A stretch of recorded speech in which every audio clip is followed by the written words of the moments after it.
Welcome to Hurrdat Sports Radio. Purdue with a 2-point lead. Purdue the ball.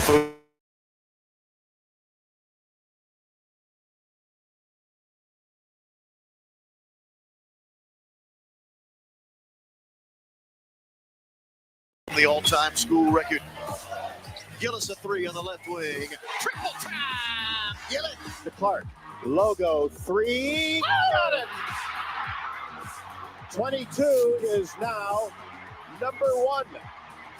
Caitlin Clark is the NCAA's all-time scoring leader in women's basketball history. Clark comes off the screen, 3-pointer, swish, left to the top of the key, and there it is, 49 for Caitlin Clark, the single best scoring performance by an Iowa basketball player. This is a place I, grew up loving, and people have supported me ever since, I was a young girl playing high school basketball in this state, and they always pushed me to achieve my dreams and supported me every step of the way. And I'm just grateful that I get to wear Iowa across my chest and represent this state that cares so much about women's athletics and women's basketball especially. And I get to live out my dream every day.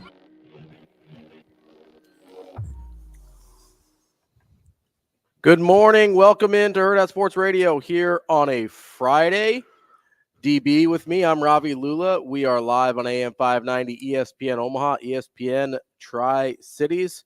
And of course, you can find us live on Twitter, Facebook, and YouTube as well. DB, how you doing this morning? I'm good.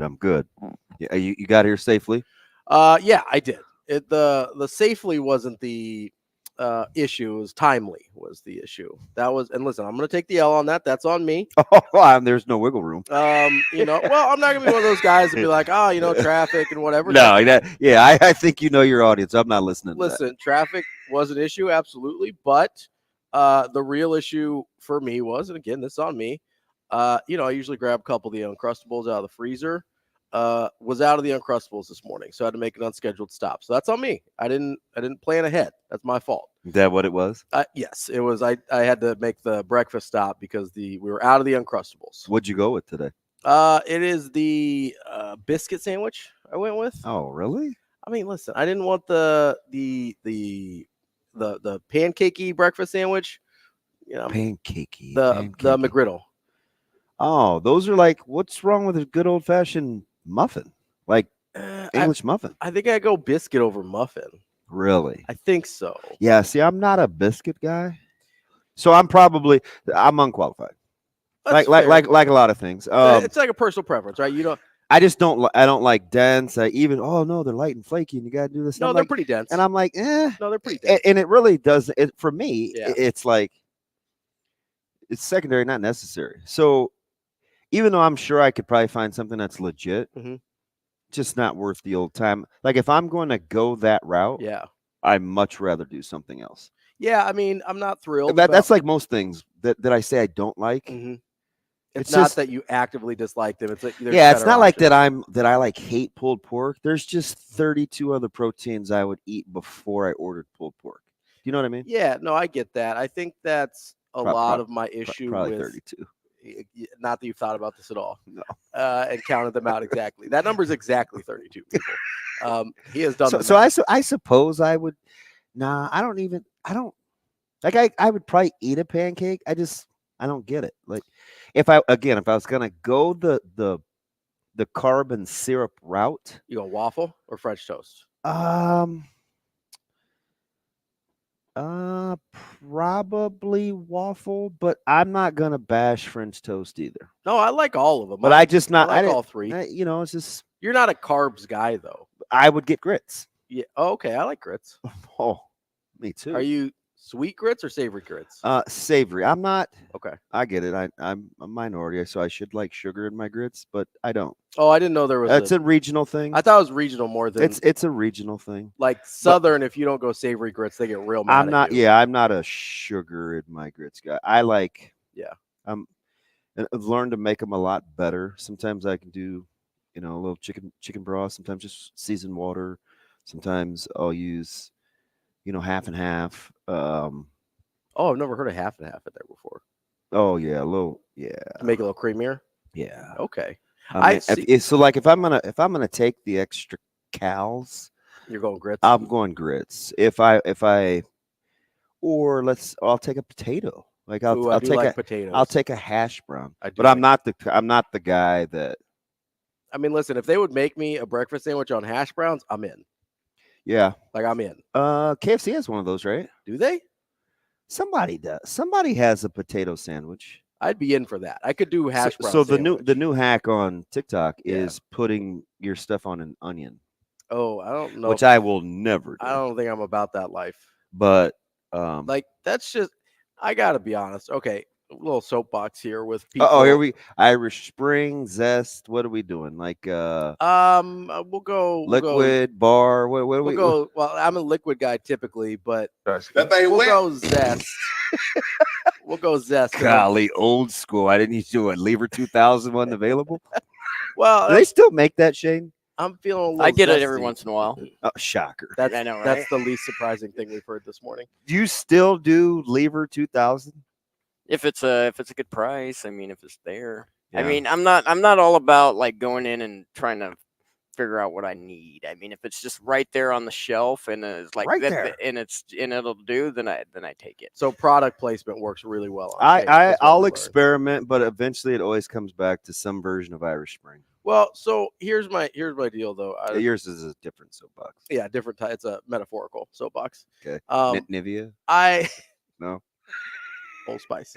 I like the commercials. Oh gosh, you talk about played out. Yes, no, for sure. No, I need people to stop trying to make things that aren't healthy. And they're not even actually trying to make it healthy, right? Okay. Like the way to make a burger healthy is to go like chicken or turkey over beef. Like that's the biggest factor there. Don't try and give me a lettuce wrap on a burger and be like, look, it's healthy now. And then there's still bacon and cheese and beef inside the lettuce wrap. Yeah. You just made a good thing disgusting and not healthier. I got a guy on a carnivore diet who's, I think last count on Monday, he's down 34 pounds. Nice. In 52 days. That's aggressive. Yeah. That's getting after it. Now, it was a wholesale, like cold turkey switch, just boom, just flip the switch one day. And he kept it, he did it pretty, it was quick. Yeah. No carbs. And he said the biggest thing was eliminating sugar. Yeah, I have a problem when people are trying to like, oh, we're gonna make this on an onion patty or whatever. It's like you're just making it worse. I get it might be 10% healthier, but if you want to make healthy choices, then maybe skip the burger. Which is weird, like, right? That's where I have the issue. Shane was like, oh God, were you stressed or you're losing weight when you were gone? And I was like, yeah, probably a little both. But so like anxiety more effective than Ozempic. I'm just oh yeah, back to that. Hey, make that call. No, so like I have tallow, okay, bacon up. Yeah. So there is some extra virgin olive oil, and I have avocado oil. Found a huge tub of coconut oil for like $13. Okay, Costco. Yep. I mean, I just assume huge tub of anything's from Costco. Yeah, but I only have one, so I was thinking it would come in a double. Not always. If it's big, if it's a big enough tub, it doesn't always double. Yeah. So, and that's it. And and that's all you cook with. Yeah. Yeah. And so, and I actually think that helps. Like I feel better. Sure.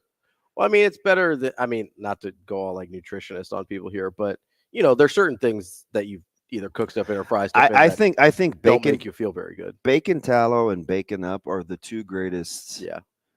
Are the two greatest things going right now. Because I used to always strain my, I'd make my bacon on a sheet pan. And so I would like strain the bacon out. So sounds great. And I have plenty. Yeah. Right. So I could go to the old school, but the bacon up. And now it's a little more affordable. Like it's in the $6.69, $6.99 range. But you go try to buy like grapeseed or avocado or it is avocado is pricey. It's high. It's so pricey. I found one on Amazon It's a gallon. I don't even know why, since this was a food show. I don't know. There could be bacon involved. Yeah. I found a big deal for it's like 20 some bucks, but it's huge. Yeah. It's gonna last a while. That's no big deal. I did gizzards the other day. Okay. And my mom loves gizzards. I'll tweet you a picture. They were unbelievable. Yeah. And they take like 6 minutes. Now the prep time, I got the vinegar, the water to wash. I season. I didn't even do buttermilk. I just I cracked an egg and let it sit, and pretty good. Oh gosh. Yeah. I don't think I've had gizzards since I was a kid. My mom used to get them sometimes. See, I think they're sensational, and I get them. They're not for everybody. Yeah. But that would be what I would call like a splurge. Oh, okay. For me, she used to get like chicken livers and gizzards, I think. Yeah. See, I'm out on livers. You're gonna miss on the livers. I'm out on. You ever had chicken liver mousse? No. It's pretty good. No. It's pretty. So I saw somebody. So Bobby Flay does a. Yeah. Beat Bobby Flay. Yeah. His ingredient one time was chicken livers. Yeah. Yeah. Did he make a chicken liver mousse? So the guy did like a pate. Yes, the equivalent, a pate. Yeah. Somehow in 20 minutes he used the air gun and got it to be very. Who knows? Like I think he used a pressure cooker. I can't remember the exact technique, but yeah. So I still can't believe after all this 7 minutes of food talk, you went with the biscuit. Yeah, listen, I mean, I have a biscuit connoisseur in the house. Yeah. And he would tell you that the best biscuit belongs, if you're going to go fast food, belongs to Hardee's. I'd buy that. I don't know enough. I would buy that. Hardee's is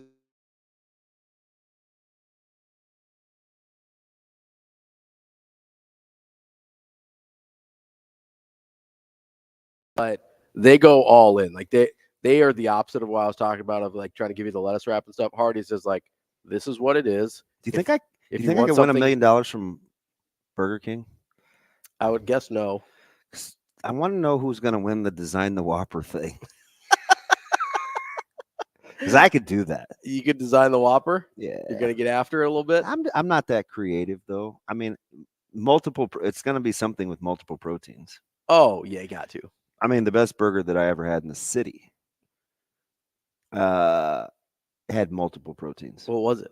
It was a charred burger, a sausage patty, bacon, and cheddar cheese.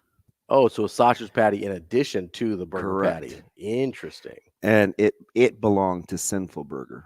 Oh, yeah. Now, Birchin makes a good burger. Did one for me. Yeah. Like and it also had a sausage patty, and I ordered 3.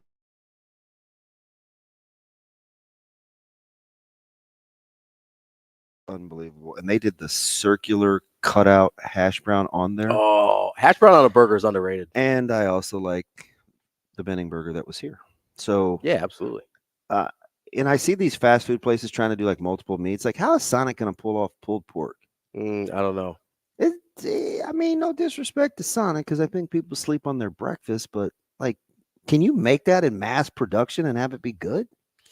I mean, good's a sliding scale, right? It's a relative term. Yeah. Good Nobody can do that. Is usually what you're going for in those situations. I vacuum sealed some pollock yesterday. Yeah, the fish. Yeah. Not the paintings like Jackson. No. You should sell those. They're expensive. Well played. They're expensive. You should sell that. That'll be probably Friday or Sunday. You do a little fish fry for Lent? No, just been craving a fish sandwich. Okay. I don't do the fish fry thing, even though I drive by Mary Our Queen every day. And that one's popping, isn't it? That one goes every day. I drive by because I picked Zoe up. Yeah. And she's over in Prairie Lane. Oh yeah. So it's like right there. That's right over where I play pickleball. There's right there. Yeah. Somebody who just told me they got dusted off by Johnny Rogers in pickleball. That doesn't surprise me at all. Taylor? Who was that? That's funny though. Oh, who am I missing? Oh, I mean, he's totally that. Absolutely, guy. He's totally like, that. Guy. That seems right up. And his don't alley. let him sandbag you. You will get rolled. I mean, listen, he's even at his age, he's way more athletically inclined than I am. So how about that 12 minutes of food talk? Well, listen, I like food. It all started from Mac Darrell's. It all started from not having How about Uncrustables them apples? when I woke up this morning. So I still can't believe that is your go-to. Well, it's just easy, right? Because you take them out of the freezer. By the time I get here, they're and I'm definitely in the out. minority. I told you, we have a fridge right outside the weight room at the school. I wish I had a better option. Like if there was a place that I could just go and get a big order of bacon or sausage and just have it, I would do that. That would be my preferred option here. That doesn't exist that I'm aware of. If it does, someone tell me. We were doing those breakfasts here and and I would just the bacon was unbelievable. I would just grab a thing of bacon. That's all I would eat here. I didn't eat the pancakes. I didn't eat the eggs. I just wanted a giant thing of bacon. And so that would be my preference. My buddy's got his son is wrestling. I'm Team Zickman, right? Yeah. And Parker yesterday got the French toast sticks, and I think he got a side of bacon this morning. Though before wins, it will be just the French toast sticks. So I think we were learning to I'm like, in my head, I was like, that sounds so backwards. I'm like, Parker, just get the bacon. I would if anybody knows of a place that will just quickly in the morning, because I've tried like calling around to not fast food places and be like, hey, can I have this ready at like X time every morning? It's a little far from you, but if you like patties, I would try Good Looking. It's 49th and maybe Underwood. Yeah, it's down in Dundee. I've been there. I like that place a lot.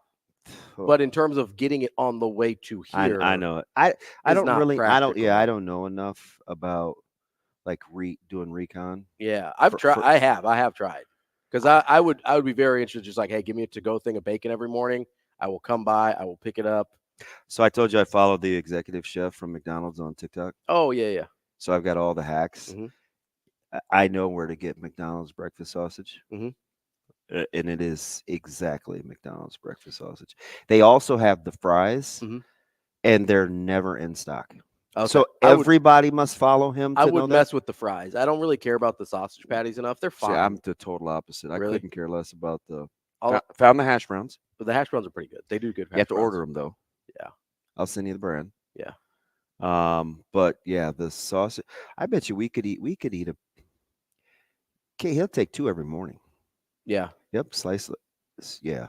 2 every morning. I would do that.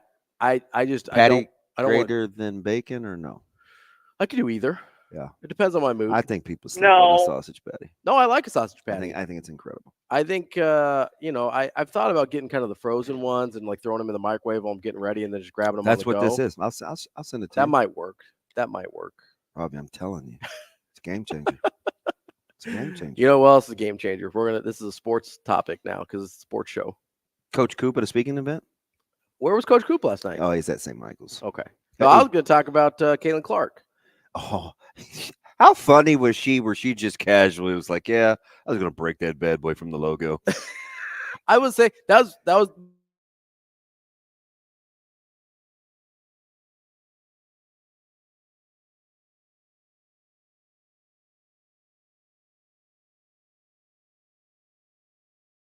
thing in their most iconic moment, right?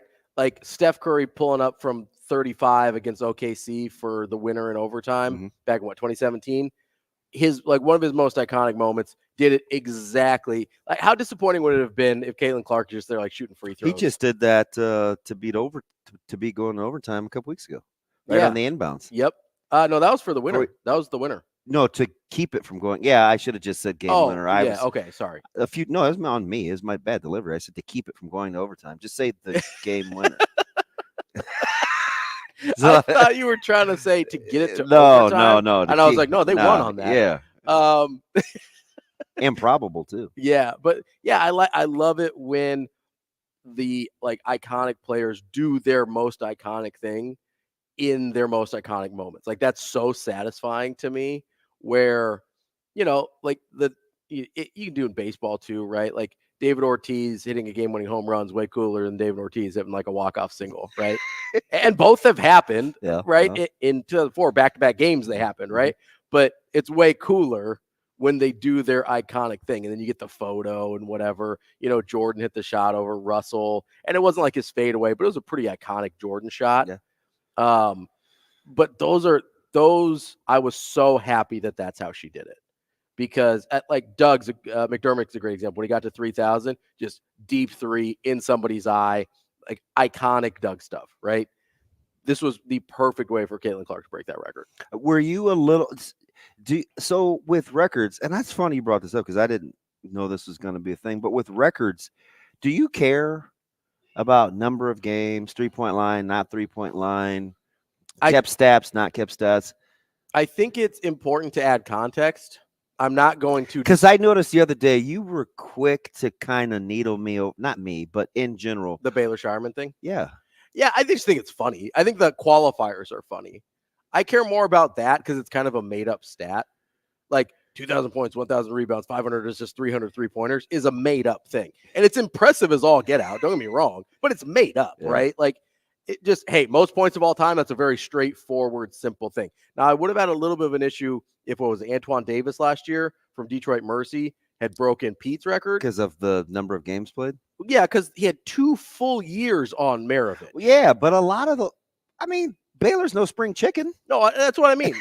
But he's not yes, he's the first to ever do it, but nobody's going to chase down that. Like, that's not a record you chase down. It's more of a novelty record. Yeah. You know what I mean? Yeah. It's like, yeah, he's the first to ever do it. Nobody's keeping track of somebody else that's getting close to that mark, right? Yeah. Until they pass it, and then they'll be like, oh, he's the second guy to ever do this. So I got it. This was probably a year and a half ago with regards to Nebraska when freshmen didn't play. Yeah. And people were comparing records, and weird. We were arguing about running backs. Sure. But because I couldn't get enough people on board with me for I had Amir, because I think at the time I had him in my top 10. Okay. But it wasn't his volume. No, you like the way Amir runs. I liked what he was doing given what he had to work with. Sure. Right? Like I looked at some I kind of fell in love with the degree of difficulty. Okay, that's fair. And you like the kind of quickness in tight spaces. I do have whatever. I can't really describe it. I'll describe it as I like guys that look like they're exerting minimum effort. Okay. That need the least to go right in order to function at a high level. Yeah, and Amir did not need much to go right because not much did go right. So, whatever that descriptors are is kind of what my eye gravitates towards. And Amir is one of those guys. So, for sure. But then I went down this rabbit hole because he was on. So I got to ask, wait, who's one? Who's LP? It's not. I don't think it's debatable. But it's LP, right? He is number one. Yeah. He is number one.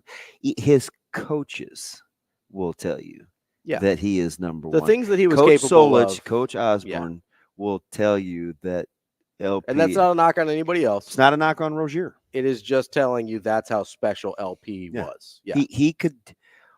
The way that I always looked at it is one guy could do all the other guys' runs. Mm-hmm.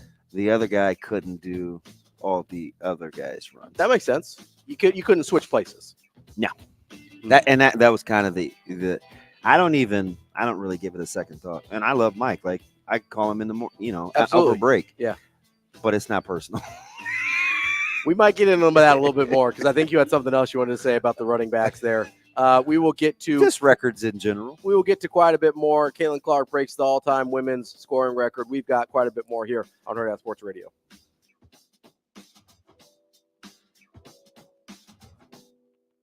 We will be back.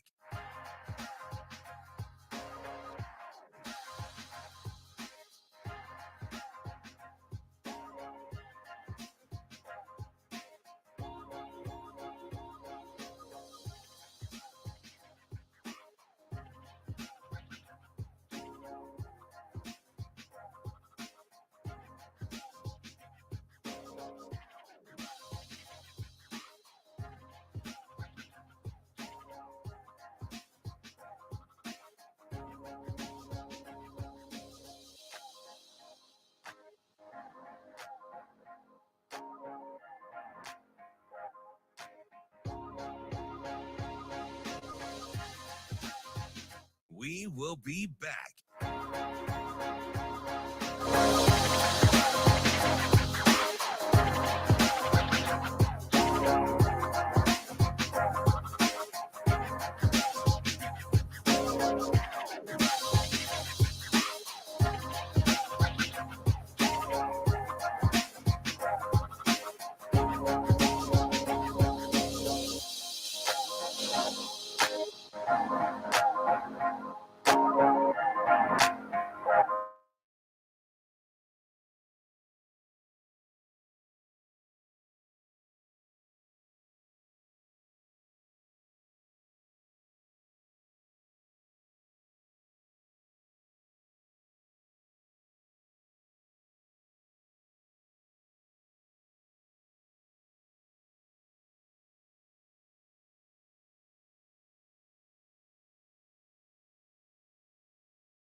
We will be back.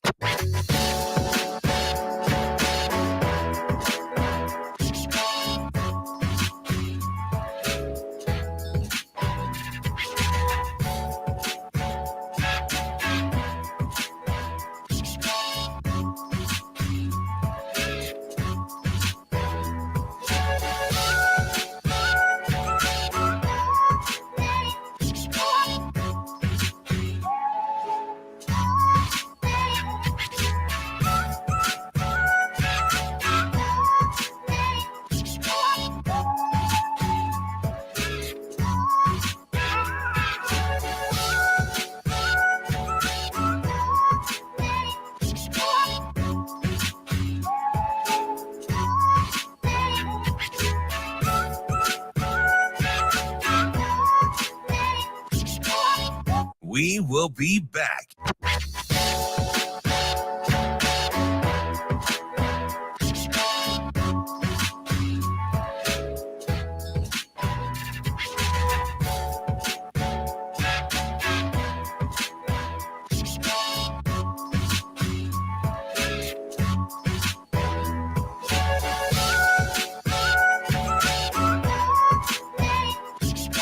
We will be back.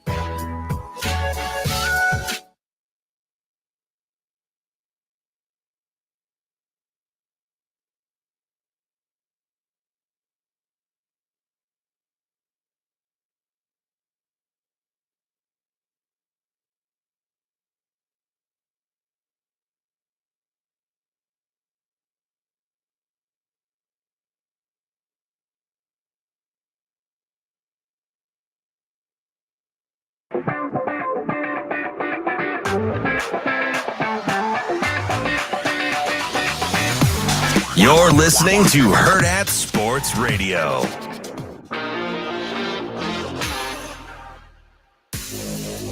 Welcome back to Hurrdat Sports Radio here on AM 590 ESPN Omaha, ESPN Tri-Cities.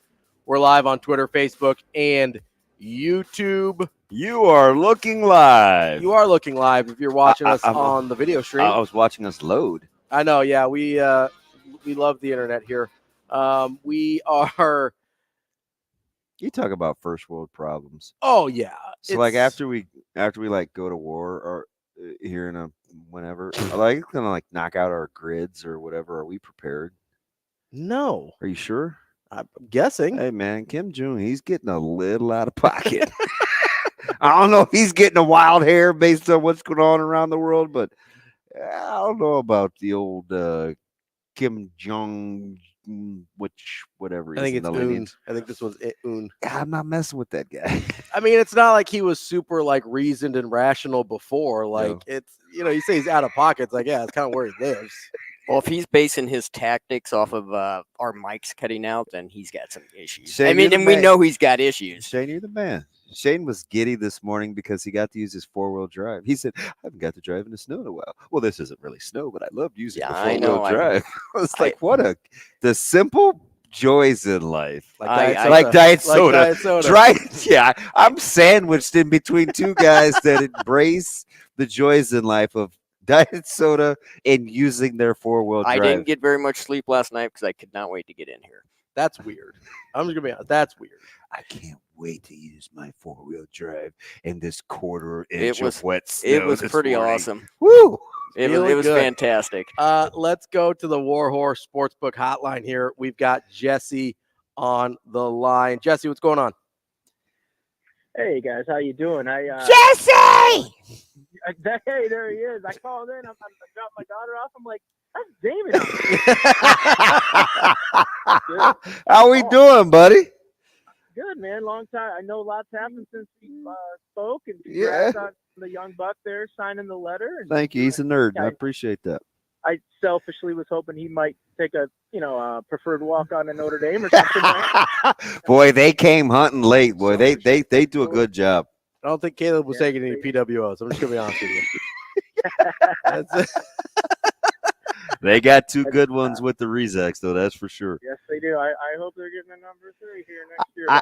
I said real quick. I said to Mike or my little guy yesterday because I showed him. There's a picture of Anthony here at the sports bar. I was like, man, that picture is sweet. Yeah, it just because he's kind of looking down, and I couldn't tweet it out because it's like glass on glass, and it had a little shimmy to it. But I was telling Mike, I don't even know how it came up. I said he's going to be one of those guys that in 10 years we won't remember how awesome he was. Mm-hmm.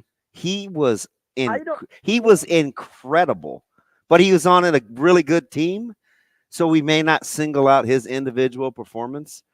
But he was, I marvel. He was unbelievable. Well, I think that both of those brothers are in the right spot, and I think that if you look at what that staff has done with X. And he wasn't what he is coming out of high school. No, like he paid his dues. Yeah, they're going to develop those boys, and if you're a good football player, you're going to be a good football player there too.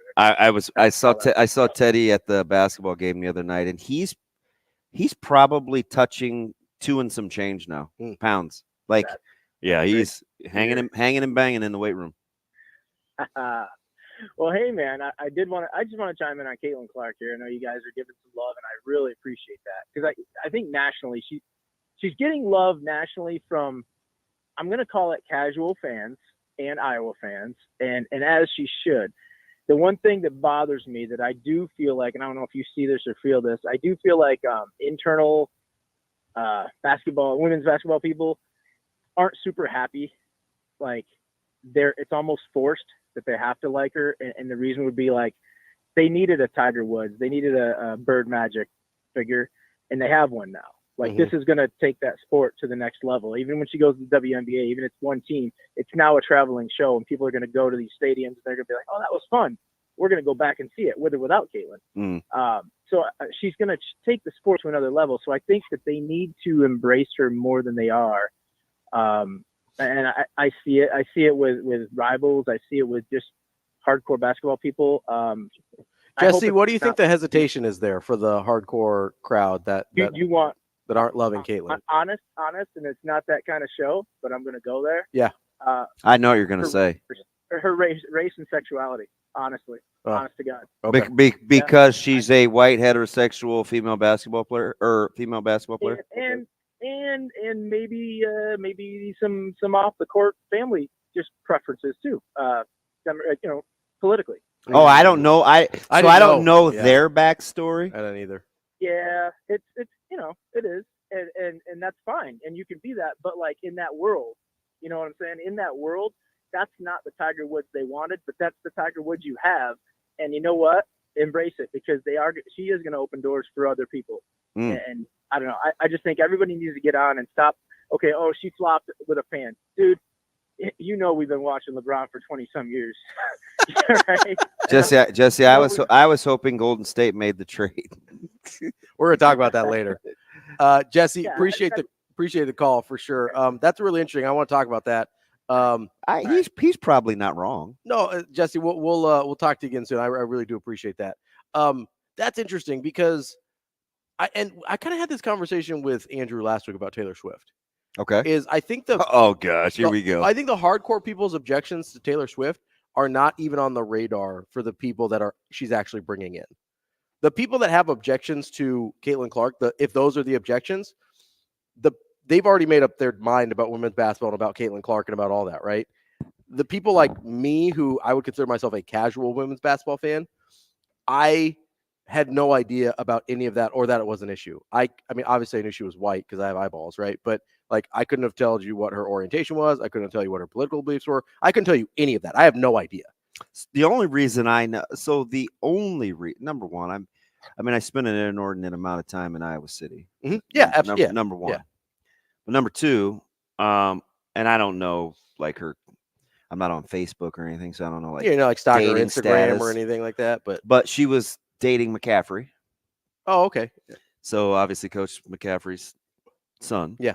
So that's the only reason I knew. But I mean, I don't have any problems with folks talking about the conversation, because maybe it is a thing. I didn't really think about it. I don't know if I agree with Jesse that she's not celebrated. They just wish it was somebody else. But the way that, so as I'm listening, like real time, I'm just processing. Yeah. Yeah. I went back to the celebrated, tolerated thing. Maybe she's more tolerated than she by is the hardcore than she is celebrated. Fans. That's possible. I just, as I listen to it, let's say I'm on the Jesse train, sure, with the latter part, because I mean, I think he spoke some truths. Mm-hmm. I'm like, is she? Because I think she it led Sports Center. Yeah. Well, again, that's what he said. Nationally, from kind of the casual national outside perspective, he was saying that she celebrated. But it's the nitty-gritty hardcore fans. Yeah, but I wouldn't count somebody like Swoops as nitty-gritty. No, probably not. I mean, I that's fair. I just... Right, and she was uneducated. So, like, at that point... There's something else going on there. And I can't, I'm not going to value that. Yeah. I'm not, look, listen to me, the elitist snob. Hey, if you don't know, I can't listen to you, because people could be saying that about me. Sure. I'm just saying things like data is readily available. For sure. Well, and I guess the thing that I thought he was going to say, and maybe this is true or not, I don't know, is a lot of times the hardcore fan base, whatever it is, right? They dislike the casual fan base, and they dislike whatever brings in the casual fan base, because they're like, well, we've been good for a really long time, right? Like the David Beckham thing with the MLS. The MLS is like, well, we've been good for a long time. Now you're paying attention to this guy who's an aging superstar. By the way, how would you have liked to have bought in early on the MLS? Yeah, you'd be making a ton of money now. Dude, I think they've like quadrupled in value. Oh, more than that. I think some of them are 10x. The best ones are like 10x in value. Remember when we didn't know if that league was going to work? Yeah, they were actually really smart.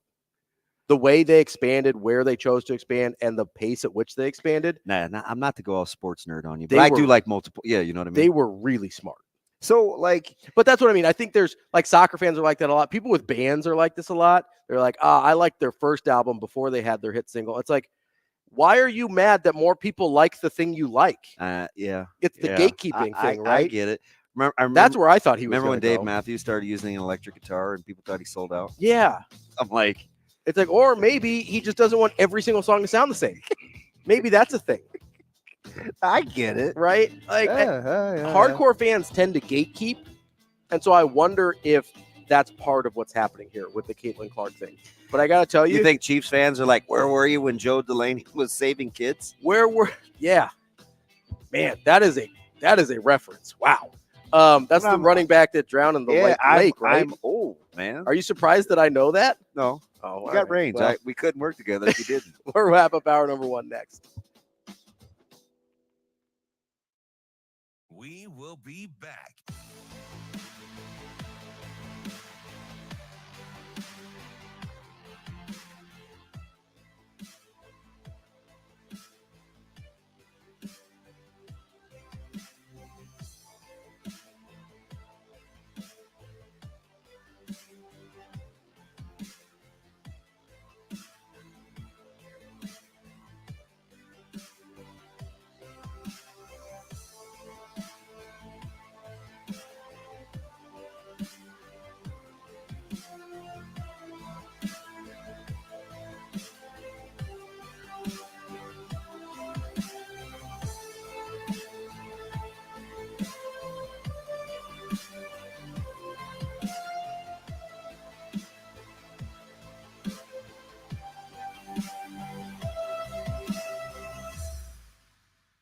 We will be back.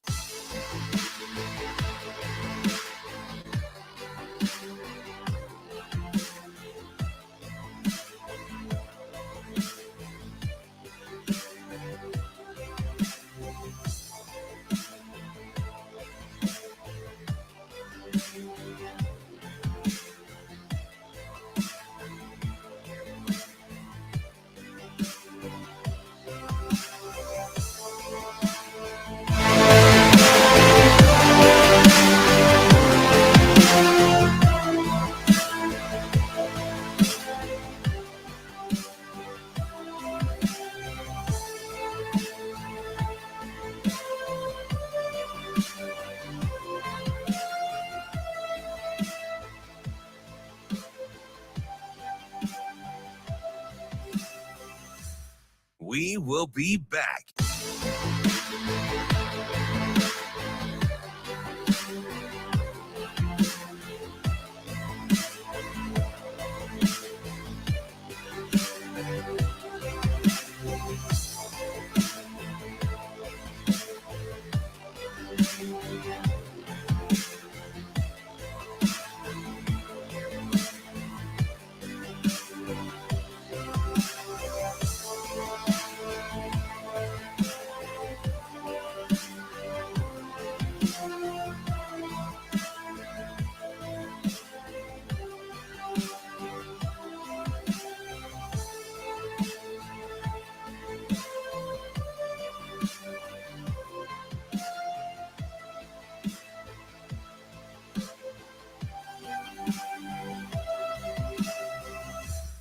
We will be back.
You're listening to Hurrdat Sports Radio.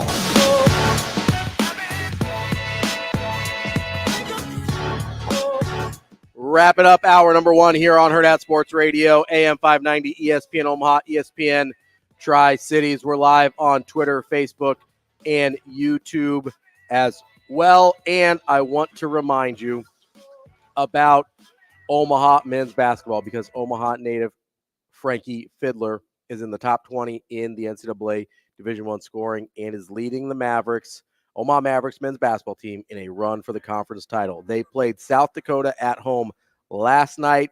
They've got South Dakota State at home tomorrow night. Do not miss Omaha and South Dakota State tomorrow night at Baxter. Get your tickets now by calling the box office, 402-554 Mavs or by going to omavs.com/ticks. Let's pack the Baxter. How about my man JJ White getting it going last night? I remember when I first met him, Coach Crandall, who Kenya is a very good family friend, has been for a long time. Mhm. I was leaving a job this a couple years ago, and he wanted me to get some stuff signed for him for their auction. This is Coach Crutch's. Mhm. Coach Crutch. This is year one. He just got in their fundraiser, and I had to get some things from Eric Crouch. Oh yeah. And which turned out to be an amazing conversation on a Saturday morning in the parking lot at UBT. Just two old heads. It's cold, and he's got this sweet Silverado, and we're just out here talking about everything other than why we're really meeting. But anyway, Sure. It's like 8:20 in the morning. But he had White in the car with him, Mhm. and he had just picked him up from the airport.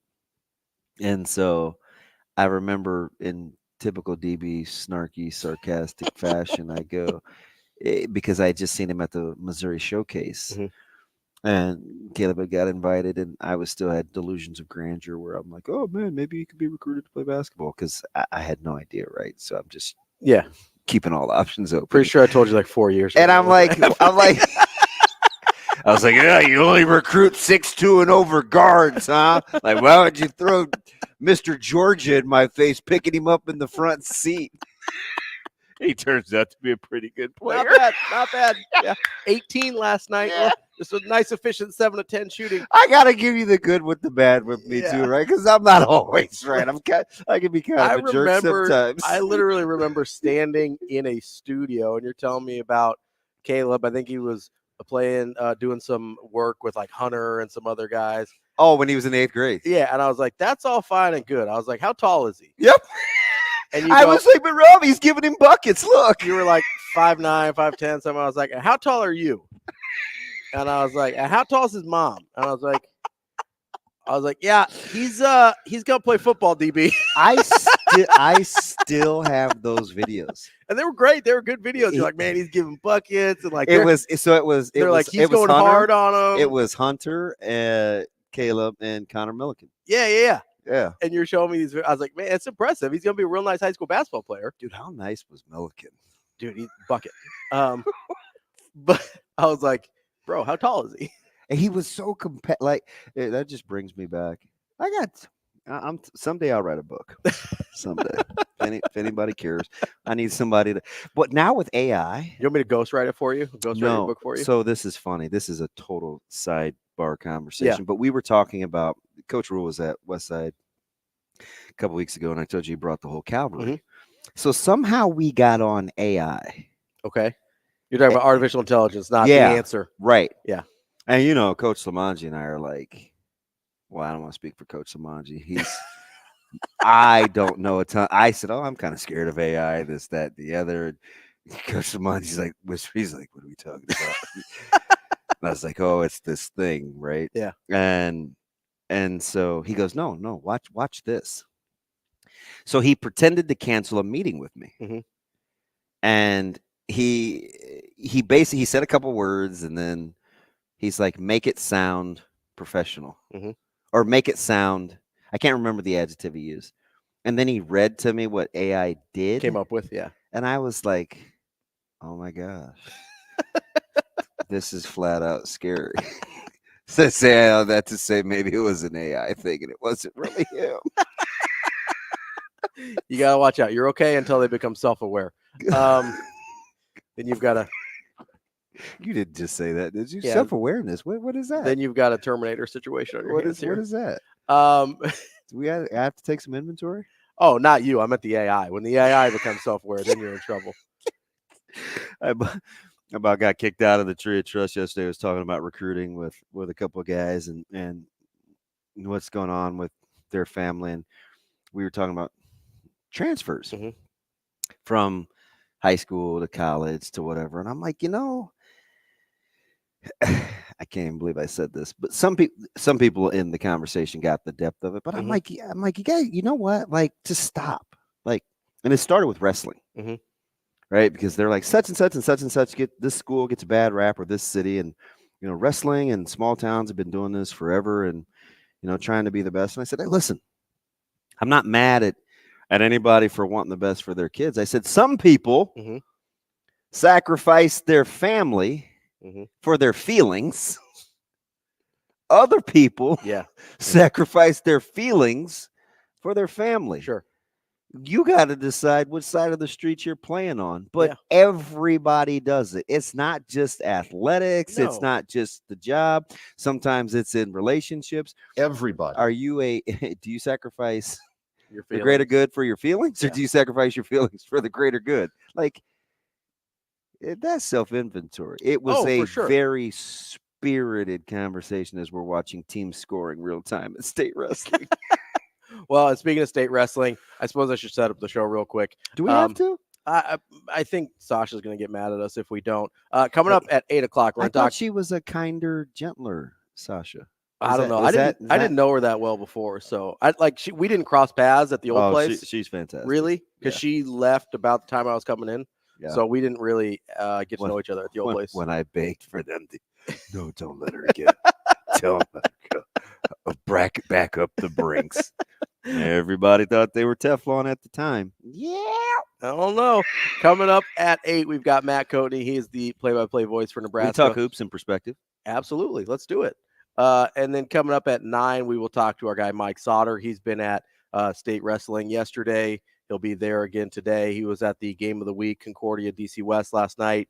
We will get to a bunch of stuff with Mike this morning, and then wrapping up the show with Matty Vrzal at 9:45. But before, we've got a few minutes here.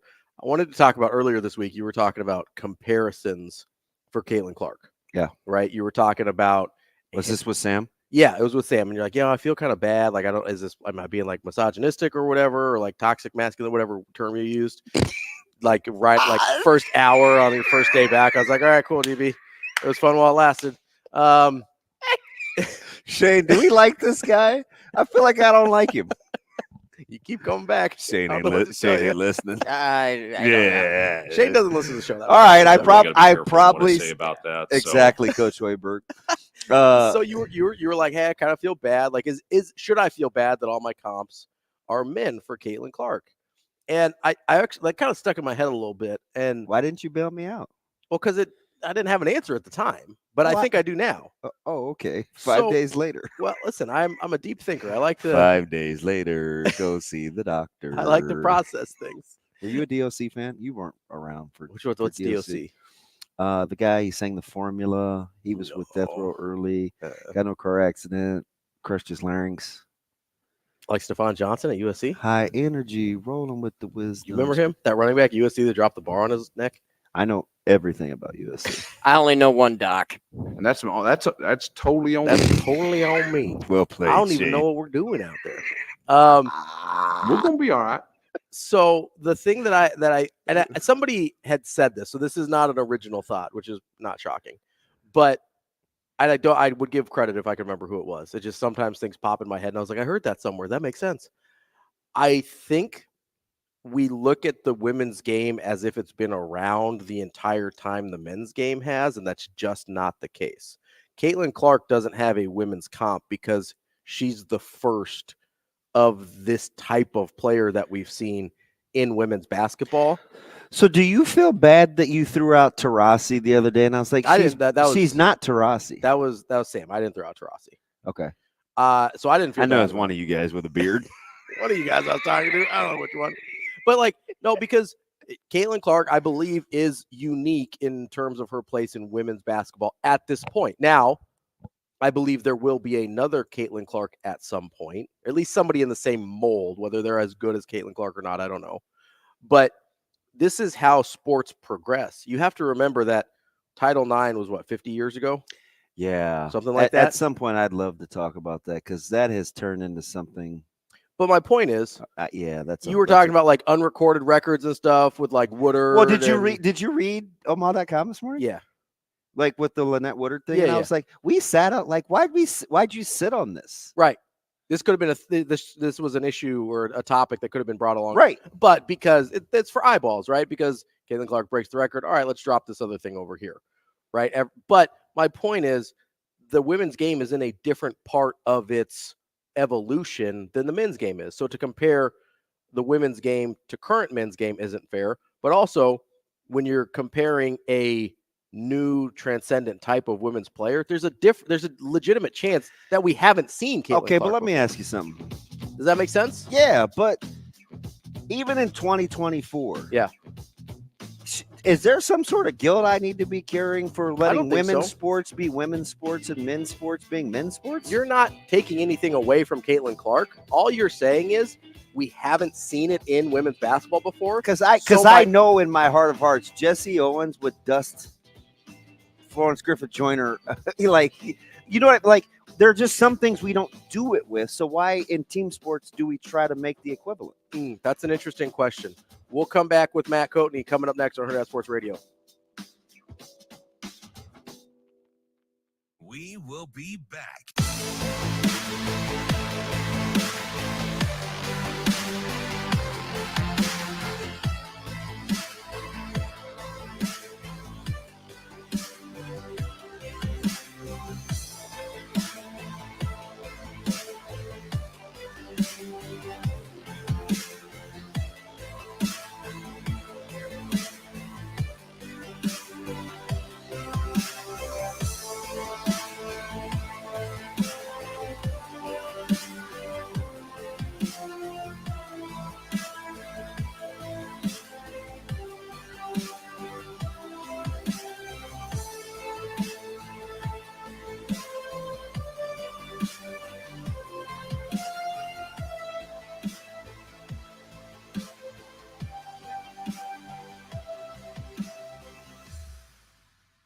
We will be back.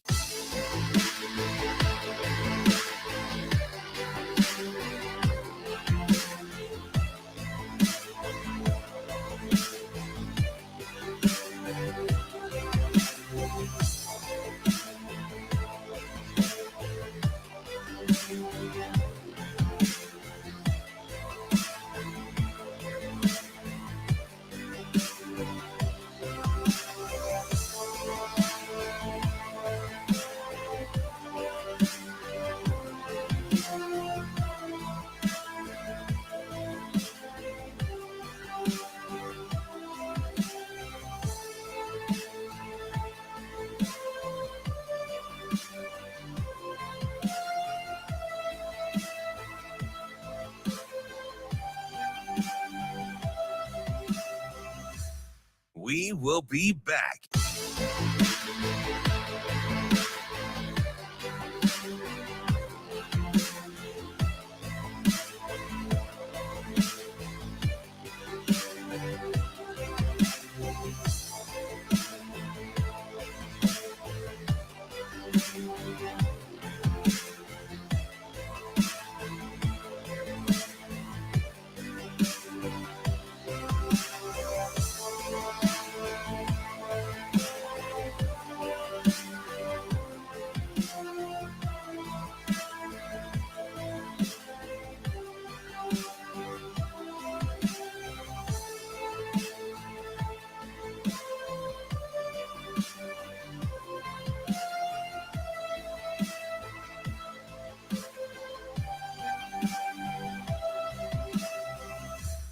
We will be back.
You're listening to Hurrdat Sports Radio. Everybody is trying to see if Nebraska can pull the major upset on national TV here today. Nisley out top with 15 to shoot. Dribbles against Clark. The right elbow. Shelley throws down low. Markowski kicks it out to Jazz. Knocked away by Marshall. 7 to shoot. 6 to shoot. Shelley for 3. Gotcha! Huskers take their first lead of the game with 30 seconds left. You betcha! Huskers take the lead over second-ranked Iowa. 30 seconds to go, and they are going crazy at TBA. Listen to this crowd.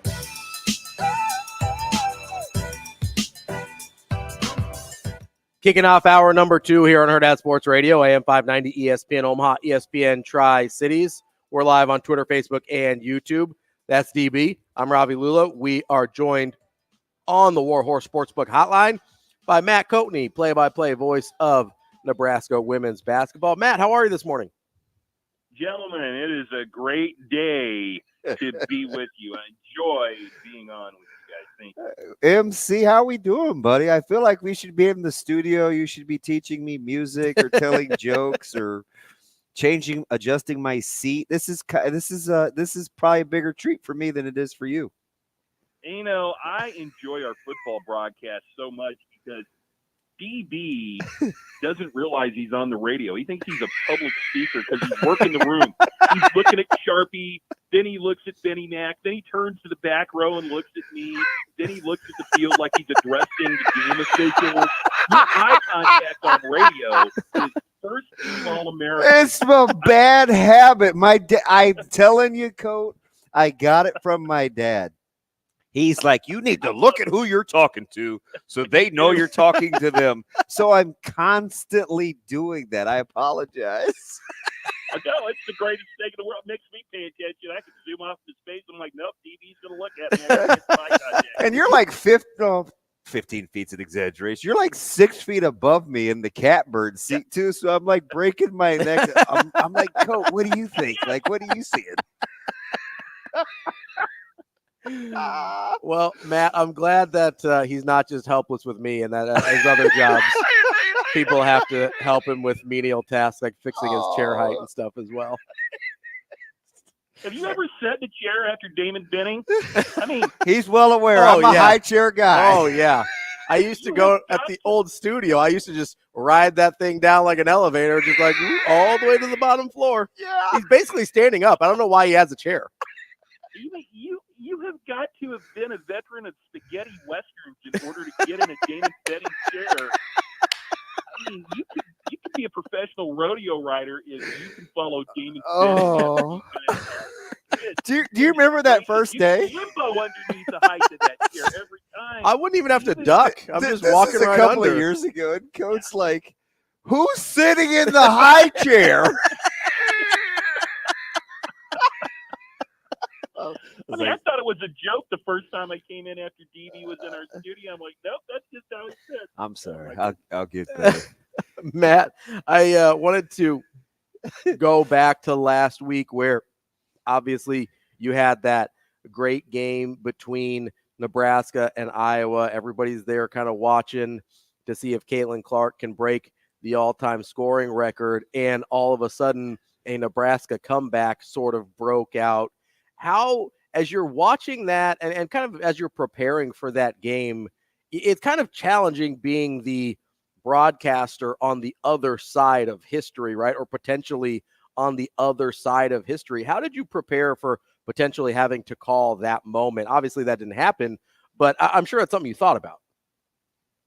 It's something I thought about. I got interviewed a lot last week, and everybody asked me the same question you just asked me. How are you going to handle it? And I said, this is the Huskers radio network, not the Catilin Clark radio network, and certainly not the Iowa radio network. We're going to pay the proper respect to the moment. Obviously, I vote on many, many national committees. I've been part of women's sports since 1982, since the first year of Division I. I have great respect for all women's sports, but my listening audience cares about Jazz Shelley and Alexis Markowski. And so that was my focus. And the other thing that Jeff Reich and I consistently told people was we've seen the Nebraska program beat the number 2 team in the nation before. That happened in 2005 when eventual national champion Baylor fell on the Devaney Center. And I said, a team that gets overlooked is very dangerous. Mm-hmm. And I said, and we're not going to forget that on our broadcast. And I don't think we did. We gave the Catilin Clark story its due attention, certainly, but there were lots of other outlets, if you really wanted to know all about Catilin Clark, that you could tune into. We wanted to make sure the Nebraska story was well represented and well covered. This team is a perfect example of expectation levels kind of being fluid. I thought, and you and I talked about this, I think early on I was like, oh my gosh, this Nebraska team may be better than I thought at this particular juncture from what I thought during the regular season. And as it's playing out, you have the big win, and most recently you're in Columbus and kind of took that one on the chin. And Ohio State is good. That was the only other team at the time to have beaten Iowa. When you're looking at staying in the moment, where is this basketball team relative to what you thought you were getting at the beginning of the season? Well, it's all about Natalie Potts, okay? Because there was a big chunk. I know you and I talked about this. When Allison Widener went down, that was a gut punch because Widener gave Nebraska the ability to come off the bounce from the wing and get to the free throw line, and an elite wing defender. You don't just replace those people. What we didn't know at the time was the impact that Natalie Potts, at the time, what I call a 13th grader. You've not seen him play in a college game. Missouri State High School Player of the Year, but I looked at her early in practice and said, is going to have to gain at least 10 pounds before she can post up anybody in the Big Ten. To Amy Williams' credit, they've not used her that way. She is an elite on-the-ball defender. Her length, she's long on the wing. She's got some length. But here's the thing, DB, that you can't measure just by looking at somebody is their basketball instincts and their IQ. She is a winner. And when she's at the front of a 1-2-2 half-court trap, it bothers other teams. She's deceptively quick, and she's like an antelope in transition. So that was a factor that I really hadn't thought about. And then replacing Izzy Bourne, Jessica Petrie, different kind of player, but really has kind of done that and has given really good minutes in relief of Alexis Markowski. The other thing is Markowski's game has been so much more consistent this year. She's really not been in foul trouble much at all, maybe once or twice. She has been in double figures pretty much every game until the Ohio State game. And she's playing 30 minutes a night. Yeah, no, she and Jazz Shelley are playing significant minutes. In Amy Williams' system, she'd prefer they wouldn't play that much.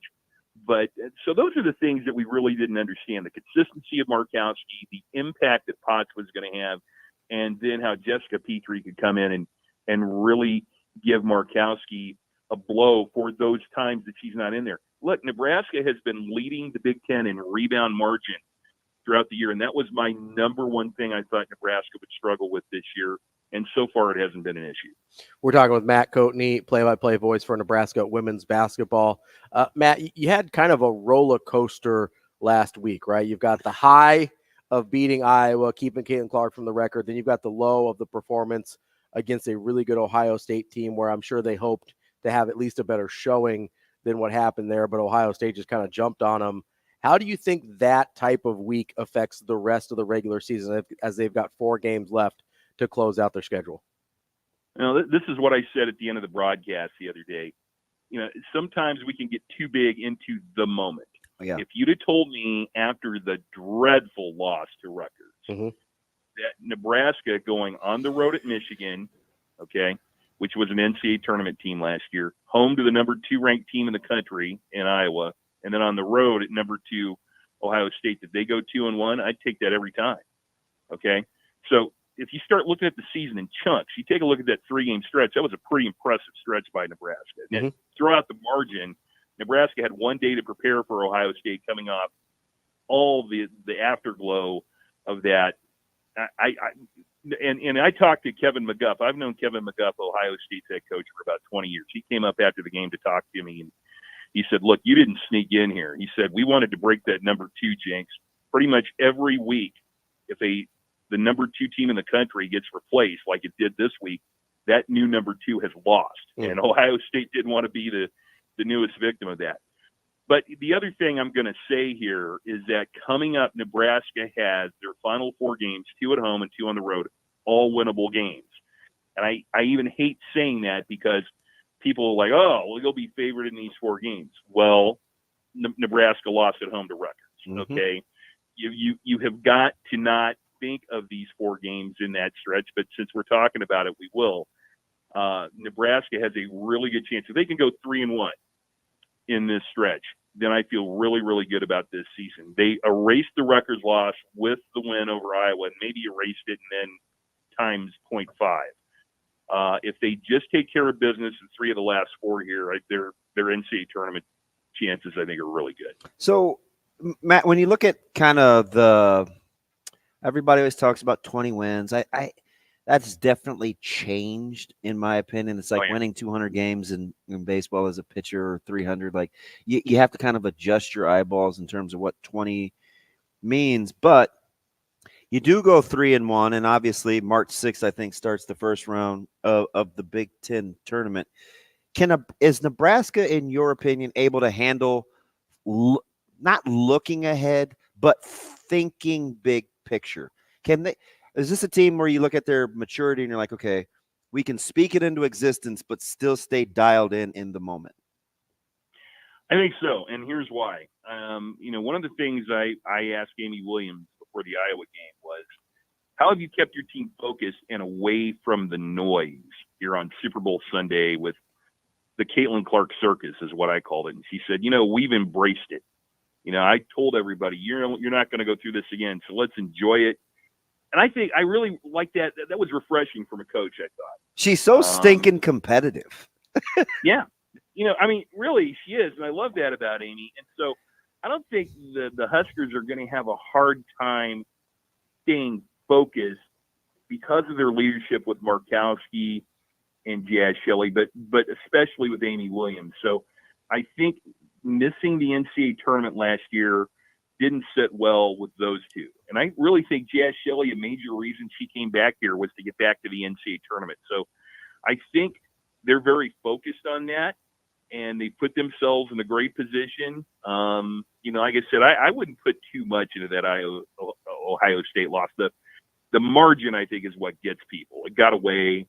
Look, Ohio State, I think, is a Final Four team. They've got they got a lot of pieces. 8 graduate students or second or fifth year seniors. They're grown women. And how about how they weathered the storm against Iowa to come back and win that game when they trailed for a good portion? Mm-hmm. I mean, I love I'm watching, obviously, Matt, and I'm like, their poise, I think, is undersold. No, it is. And what enough people aren't talking about is they added Celeste Taylor from Duke as a fifth-year graduate student. She was the ACC Defensive Player of the Year. And I talked to Kevin McGuff about this just in private after the game. I said, Kevin, you have always tried to slow teams down with that suffocating backcourt trap. But then the knock on you has always been, if you can get Ohio State to play four-court defense, they're vulnerable. He goes, oh, yeah. I said, not anymore, not with Taylor. That's a whole different dimension. So they're the complete package. And the difference between Ohio State and Iowa is if we were playing a Red Rover game, you'd Red Rover and call Caitlin Clark on over, and that's it if you're Ohio State. There's nobody else on that Iowa team that you're going to replace. Ohio State's got a great starting 5 and a really good bench. And that's why I think they're the complete package. All right, I'm going to get you out of here on this, Matt, because I love your kind of analogies, and usually it's music, sometimes it's food. You're just creative. I refer to Jazz Shelley as kind of this reluctant superstar, right? She's very other-centered. She's super good-natured. People forget she was a 4-star coming out. She's very, very capable. When you look at like her game and what this team needs, how much is she fighting her personality versus, I think deep down, you know what, DB, she's got it in her. Like, what's that kind of balance look like for you down the stretch here? I see where you're coming from there. I think that Jazz was pretty candid after the Iowa game that she's been in a funk lately, and she's kind of finding herself. I really think it has taken her this long to learn how to play without Sam Hybe. Good And, point. I think sometimes, you can have great players around you, but if you're not used to playing with them, you kind of have to relearn how you do things. And I don't think Jazz necessarily is a reluctant superstar. I think she's trying to figure out how she does that with the group of people around her. Darian White has been out the last couple of games, or been limited due to injuries. So there's been some different pieces in that backcourt, but sometimes you have to kind of find your way before you remember who you are. And I think what really is helping Jazz right now is that her grandparents are here and her mom is in country, and they're going to be here through the Big Ten tournament. Oh, nice. And you can just see a calmness with Jazz Shelley with her family here. And I think that is something else. And also never forget, Izzy Bourne, went on and played in the pros, and that's a similar aged Aussie. And Jazz hasn't had her around this year. So it's been an adjustment period for Jazz. Happy she's come back. I really think that Iowa game gave her a huge boost that, hey, I am who I am, and this is how I do it. So that's what I think that we're going to see. Missing 25 minutes from Darian White too, like that. That's a good point, man. I don't want to undersell that. She logs heavy minutes. And and Darian wanted back for that Iowa game. I think probably most people would have set out that Iowa game. Darian went out there, looked like the Bionic Woman out there with that leg wrap on. Yeah, tough. Yeah, I could drop the Bionic Woman. There's people out there going, "What is he even talking about?" Hey, I actually. So when I first started streaming, one of the there's three things that I went back and watched: The Incredible Hulk, The Bionic Woman, and The $6 Million Man. Steve Austin, a man barely alive. We can rebuild him. One of the greatest openings in television history. Yeah. You kidding me? That was great. Maddie, shout out Lindsey Wagner. Let's go. Absolutely. Appreciate you, MC. Hey, you guys are the best. Thanks for having me on. That's Matt Coatney, play-by-play voice for Nebraska women's basketball. That last few minutes there was just a couple of old dudes remembering stuff that I wasn't born for. Oh, man, the Bionic Woman, that was legit. I'm aware of the $6 Million Man. Like, I know the opening and stuff like that. I didn't really watch it. I'm aware of the Incredible Hulk because Lou Ferrigno. I was like really into bodybuilding for a while, so I got the Lou Ferrigno deal. It's a great television show. Did I ever tell you a great viewing night that I was in the same room as Lou Ferrigno once? What, were you guys like benching together? No, like 1-year-old Ravi. This was the randomest thing in the world. So give me the weights. My ex before was he at Comic-Con? No, he was over. I met him at. Oh, go ahead. No, go ahead. I was gonna say you mentioned Comic-Con. I met him at a World of Wheels. Wow. No, he was over here across the street at a wedding at this hotel over. I think an embassy over here. So my ex, before we were married, worked over there. This is a great story. I remember you telling me this. Yeah, she worked over there in the banquets, and they used to have all these weddings, especially like Indian families. They would have a ton of weddings over there. I don't know why. That's just where the Indian families have their weddings. I didn't personally either one, but.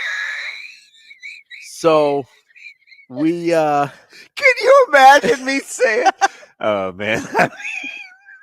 That's where all the black people get married, man. I mean, I don't know why, man. That's just where all the brothers get married. It just is. Like, I don't know, they like the embassy suites over there for some reason. But I don't even know where that would be. So I am not gonna say any comments. Yeah, please don't. Because I knew what was coming. There was gonna be some snark in there. Nope, like, not a word. I'm just moving on to my Lou Ferrigno story. So, I'm done. To be clear, I was not invited to this wedding. My ex is just working the wedding. You right? weren't like the others? And so she texts me and she goes, "Hey, there's an Indian wedding going on here. You should come crash it." Were you offended? No, I wasn't at all. I was like, absolutely. My first question was open bar ? Because I mean, like if you can get a drink, it doesn't matter if you kick you out or not. Like worth the time, right? So I like get all suited and booted and whatever. Like I get all dressed up and like wearing the suit and everything. And I roll up to the embassy to go to this wedding. And is this pre-wedding Crashers? No, this is post. This is Okay, post. okay. But I mean, listen. If I'm being totally honest here, my dad probably knew one or both of the families. Oh my gosh, here we go. Listen, my dad's a very social creature. And a lot of the Indian families, they go to there's only the one Indian or Hindu temple here. So like there's a lot of overlap. Okay. And so I roll up to this wedding. First thing I do, I go to the bar, get my drink. That way, if I get kicked out, that's a win, right? Yeah. So I'm getting there as they're kind of doing some speeches and stuff. Mm-hmm. And I go sit in the back. And one of the speeches, the guy goes, "Hey, I want to thank Lou for being here. Came all the way from Florida." And I'm like, that's weird to just single some guy out. And then Lou Ferrigno stands up out of the middle of 400 Indian people. You've got the Incredible Hulk. I might have just killed Damon.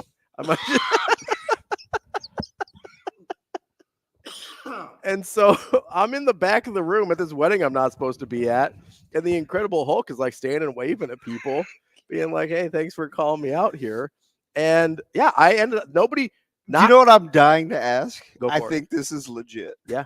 Is he bigger than everybody else in the room? Yes. Yeah. I was the second biggest person in that room that night. I'm sorry. I was the second biggest. I mean, my dad's like 5'3". It's a valid question. Oh, I just was wondering. But no, it's. So I was there the whole night.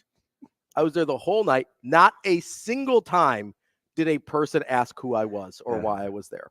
Just completely under the radar. Just act like you belong, huh? Absolutely. I was wearing the suit. I didn't know this at the time. I ended up dancing with the bride's sister for most of the night. No one asked who I was. Me and the DJs were like taking shots of Patron because apparently like Indian people love Patron. I didn't know that was the thing, but I guess it is. It is. And like they were all about it. And so me and the DJ and then this guy. Do you think Sasha has the shakes right now, or you think she's good? I'm just telling a personal story about a thing that happened in my life. I don't know how this is problematic at all. I would not have guessed Patron. I wouldn't have either. But it was like the thing that everybody, because I was sort of a hit at this wedding. So a lot of people were like, "Hey, let's go get a shot with this guy." So maybe they knew I wasn't supposed to be there, but they were happy I was there anyway because I was having a good time. So they were just like, "Hey, let's go get a shot with this guy." And every single time it was Patron. Every time. It may be where my affinity for tequila comes from, to be honest. It was like, man, that was a fun night. I enjoyed tequila. But no, and so I am there till the very end. Dancing with the bride's sister. I'm dancing like back to back with the groom at one point, and he just looks over at me. I was like, "Yeah, what's up?" No one ever asks who I am. So I'm there, and I am not well to drive home, right? And so I asked my ex who was working the thing. I was like, "Hey, can you give me a ride home?" And she's like, "Yeah, but I got to clean up and stuff." So I'm just drunk after this Indian wedding, helping like stack chairs and stuff in my suit, and then I get a ride home. But that's how I met Lou Ferrigno. Oh, you have any follow-up questions? It seems like you have a lot of things you want to say.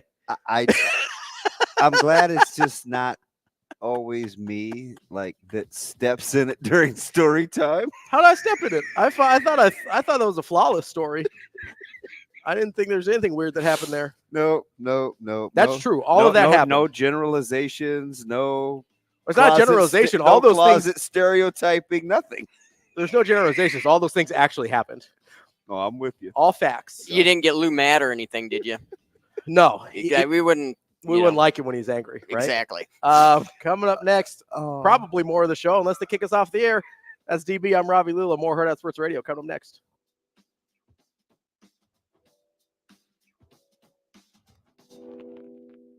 We will be back.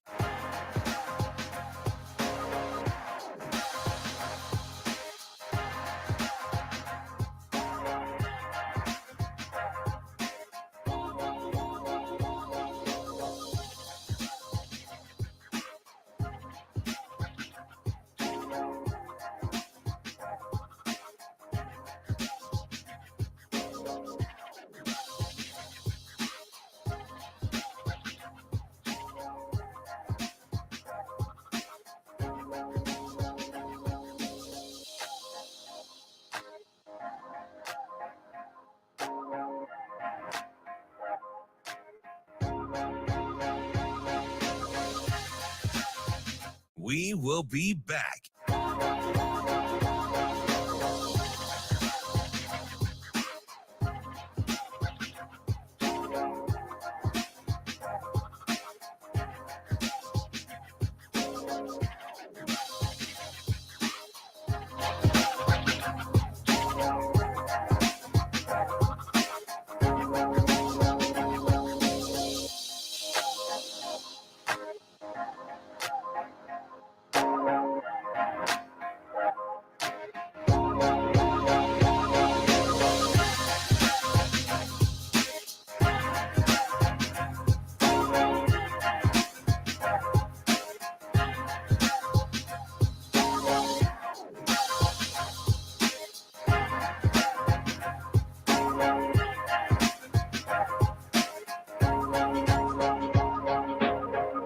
We will be back.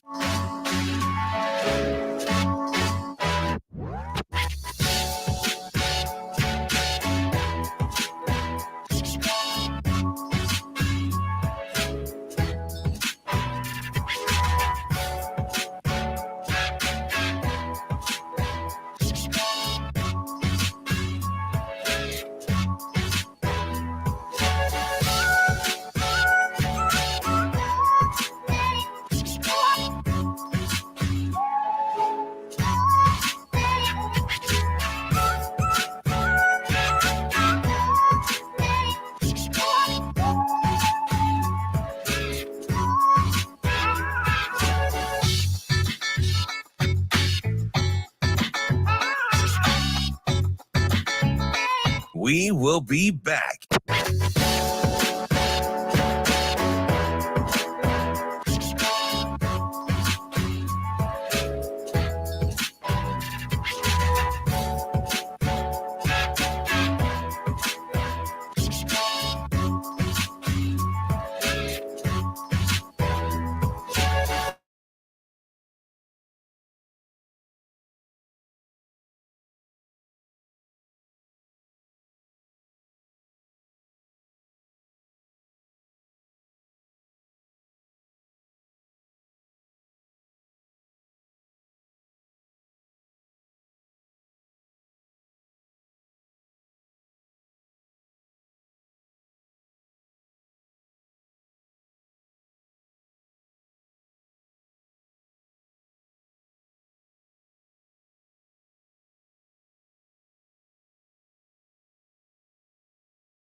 We will be back.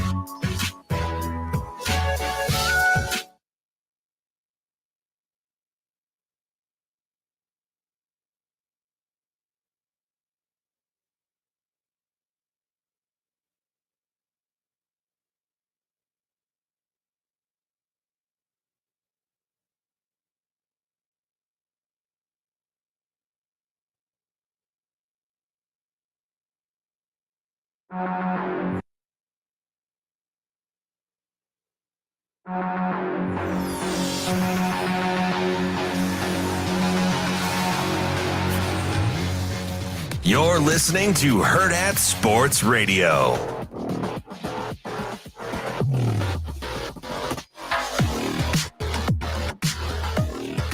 We're halfway through the show here on Hurrdat Sports Radio, AM 590, ESPN Omaha, ESPN Tri-Cities.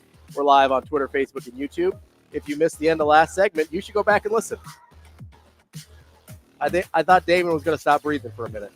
Well, then Asian Wyatt sent me a text. I don't think I could read it. I probably wouldn't. Yeah. I don't think that's a safe space for you to land. If he had sent me the text, maybe I've got a little more leeway there, but you can read anything once. Nope. Right. Nope. Right. Good point. Nope. That's not true. That is not true. You can say anything once. A lot of finish up with Matt Coatney, man. Big one coming up with Purdue. A lot of comments on the YouTube stream. Oh boy. I don't know how many of these we want to get to. I don't think we can read a lot of those. Okay, so Travis, this is actually a real one. So Travis asked if there's enough space at that hotel for the groom to ride in on a horse and for like the multi-day deal. That's a real thing. At Indian weddings, the groom will often ride in on a horse. There's also a fire if they're doing a traditional Indian wedding, which a lot of the hotels around here, I don't know if that's why they have them over there because they let them start a fire or not. Yeah. But a lot of the hotels will not let you start a fire inside the building. So we imagine that. Micah was playing in, I can't remember. Was it Chicago? Yeah, I think it was Chicago. I don't know. I wasn't there. Oh, no, I remember. It was last summer because I remember Isaiah McMorrison's dad and I had some really good conversations before he committed. So it was Chicago. And there was a wedding in the hotel that was an Indian wedding. Mm-hmm. And there were roughly 234,000 people at this wedding. That sounds about right. Yeah. And can I say you guys? I don't think so. Okay. So that particular subset of the culture, is that traditional to give away a vehicle? Oh, I don't know. Okay. So there were like 2 nice vehicles. Yeah. And there was this procession as people all walk. I'm trying not to use a demonstrative to describe a group of people. But, that's probably a good call. Okay. So they were walking out. And they got in the vehicles, but there were these DJs that pulled up with this huge truck that had speakers. Yeah. Okay. And literally were just dancing. Like a little parking lot party? It's 9 a.m. So it's probably post the wedding. Is that like a celebratory send-off? Have you seen enough of those? I haven't been to seen that before. But I will say this. Indian people tend to be a little extra. So it does not surprise me. I don't think that's like a traditional I don't think it's like a traditional Indian thing. Yeah. Extra as in they go all out. Yes, yeah. They're a little bougie. Welcome to 2024, Shane. They're a little bougie like me. Like I come by my bouginess honestly, right?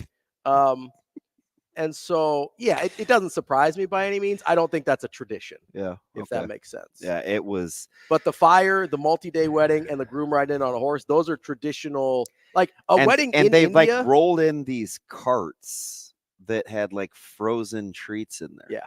And it was weird because it was in the morning. Well, time of day doesn't matter when you're having listen, if you're having a multi-day party. They were like fancy popsicles. I'm sure there was something to the backstory, but I'm just saying, if you're having a multi-day party, yeah, the time of day stops mattering at some point, right? Are you guys being serious with the horse thing? Yes, no, absolutely. Who's you guys? I'm not telling this story. No, it is traditional. In a traditional Indian wedding, the groom comes in on a horse. That's really cool. Yeah, it is. It's super cool. Yeah. Where's Kugler when we need him? This is my horse. My horse is amazing. If you go to an Indian wedding in India, those things last legit a week. Yeah, there's probably 100% That's chance never gonna happen. that will never happen. Yeah, probably. Yeah, but the bride and groom don't even show up till day 3 of this week-long wedding. It's a whole thing. So when I tell you they're extra, that's what I mean. They have a week-long wedding. Interesting. It's a whole thing. Yeah, very, very interesting. Anyway, I have a question. Were you upset about Wilkes getting fired? No, I wasn't upset. I thought maybe he was being scapegoated a little bit. Oh, you think? But I don't think it was just that. I don't know that it was a great fit. I do think the defense underperformed for large parts of this year. I thought they played really well in the Super Bowl. I keep hearing that. Okay. But statistically, their best defense in 3 years. Yeah, that's fair. But they had is that fair? They had pretty glaring weaknesses and lapses. So overall, yes, statistically, they were very good. But I think they sort of beat up on the weak a little bit, and that skewed the statistics some. Somebody was, I'm going to get in not trouble here. Not any more trouble than the Indian conversation, so we're fine. Somebody He's not like the others. Somebody tweeted at me a couple weeks ago about how great Ryan Nembhard's stats were. Yeah, this year, right? Because he had first of all, he had a terrible start to the year. He shooting 17%. That's a real number from 3. And then he went on this stretch of he had 30 assists and no turnovers over the course of 4 games. The net ranking of those teams over the course of the games that he played was in the 250s. Okay. So you can beat up on the weak a little bit there and skew the numbers. If Ryan Nembhard doesn't have better numbers at a low major than he had at Creighton, I would be concerned. The conference is a low major. Gonzaga. Oh, I was gonna say West Coast Conference is a low major conference. Am I wrong? You blasphemer. No. Gonzaga is a great basketball program. Yeah. They play in a low major conference. Yeah, they just hammered Marymount last night. Yeah, they just go out and they look at their conference schedule. It is all 250 plus. I think they have to win their conference tournament. They do. Is Gonzaga in? I don't think Gonzaga. No, Gonzaga has to win their tournament. Although the Kentucky win will be a nice It will. boost. But I think they've lost too many games to be. I No, mean, they I'm- might get the benefit of the doubt because they're Gonzaga. But if you blind resume them, they're not in. Yeah. But my point is, I think the numbers for Wilkes' defense were a little inflated by beating up on the weak teams. Yeah, I don't know. I mean, When they played good teams, they had real lapses. You hired a guy that pressured 47% of the time. Yep. His last year in Carolina. Yep. And you're mad about pressures? I'm not mad about pressures. I'm mad about the lapses that the pressures caused. Okay. Are we having this conversation if Greenlaw plays? Probably not. See, that's why. So you don't have any qualms trying to work around that? Listen, I wouldn't have had a I problem. love when you say listen as though I'm not. Listen. I mean, listen. Some people you do shows with, you have to qualify with that. He's on a roll. He's on a roll this morning, folks. Came in hot. I couldn't even say anything when you walked in. You're like, yeah, I know. I was like, ooh, I'm gonna keep it pushing. I mean, when I roll up at 6:57, you know, it didn't. The morning didn't go how I wanted it to. Okay. So what annoyed you when I said way to plan ahead? Yeah, no. When I was like, I know, man. Like, I know. I think sometimes, listen, I think sometimes you forget that I'm not one of your high school kids. Yeah. You know, and so because we kind of have like a big brother, little brother dynamic here. And I was being sarcastic. I figured. But I was upset enough at myself in that moment that it didn't land. And you nipped it in the bud when you came in, though. You're like, yeah, I know. Yeah, Like zip it, Marty. Don't say a word. I was frustrated. I needed a couple minutes before it was funny. Okay. I'm self-aware. Like, I get it. This dude is dying over here. Shane, is he funny? Is Ravi a funny guy? I didn't think you could say funny anymore.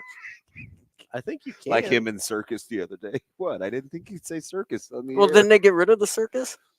The Barnum and Bailey shut down, didn't it? Yeah. Who was So I don't the think other, you who can was say the other one circus that used anymore. to come here? Ringling Brothers? Shriners? Tangier? Yeah. Tangier? I almost said Tangier, but that's Mike, right? Yeah, I don't think that's it. So it's Tangier. Tangier or Tangier? Yeah. I don't think Like it's the hotel? Tangier? I don't think it's that. Tangier? Well, it depends on what part of the country you're from. Okay. You got a little accent. It might be Tangier. Stop it. What? Stop it. It's So you can dialects are So you different. can say circus? Like a circus delay or whatever Cirque down du there? Soleil? Yeah. Yeah, I think so. I think that's Okay. safe. My notepad, Yeah. coincidentally, is Cirque du Soleil. Is it? Yeah. Is that a thing? I was writing on random things, and one of the guys was like, "Hey, Did you go to Cirque du Soleil? no, Oh, okay.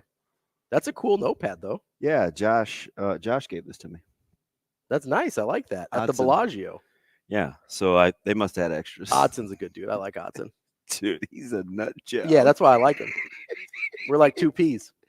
So We're like peas and carrots. So I don't have to write on the back of envelopes, and That's true. You're just like jotting notes down to me all the time, and it's I on, know on whatever. Right? it's on like your bank statement or something. I'm It's like, like, what's but now- happening here? But now I have. Is that a- your mortgage, DB? Don't Yeah. write notes on that. You need that. Now I have an actual. Is that for your lines? That's important. I for mean, who? For your lines, for your betting and all that stuff? I don't even do that.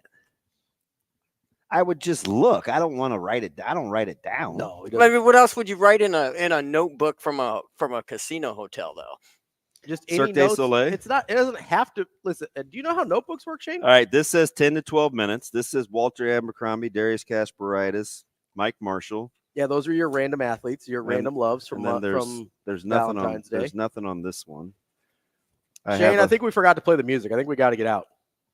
Am I Oh, right? Well, I got all into that. That's probably my fault right there. Yeah, maybe a little bit. All Yeah. right. Well, no, we'll we're be, close. 8:38. We'll be Wow. back. We'll be back to wrap up hour number 2. I just want to be a fly on the wall watching Sasha. Oh, I thought you were going to say at the Indian wedding watching me and the Hulk. No. Hulk. Coming up next, we'll wrap up hour number 2 if they still let us on the air. That's DB. I'm Ravi Lulla. Hurrdat Wow. Sports Radio. Wow.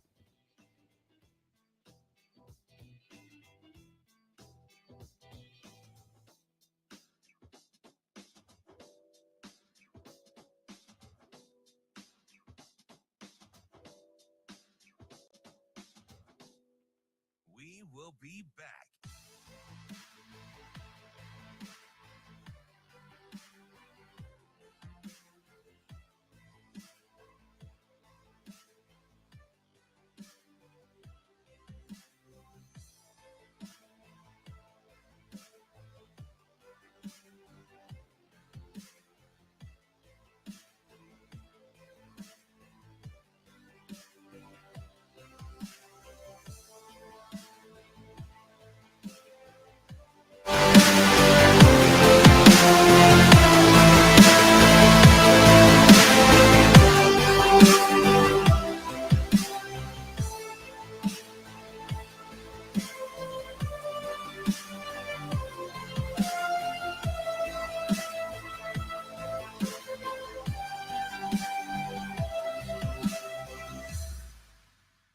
We will be back.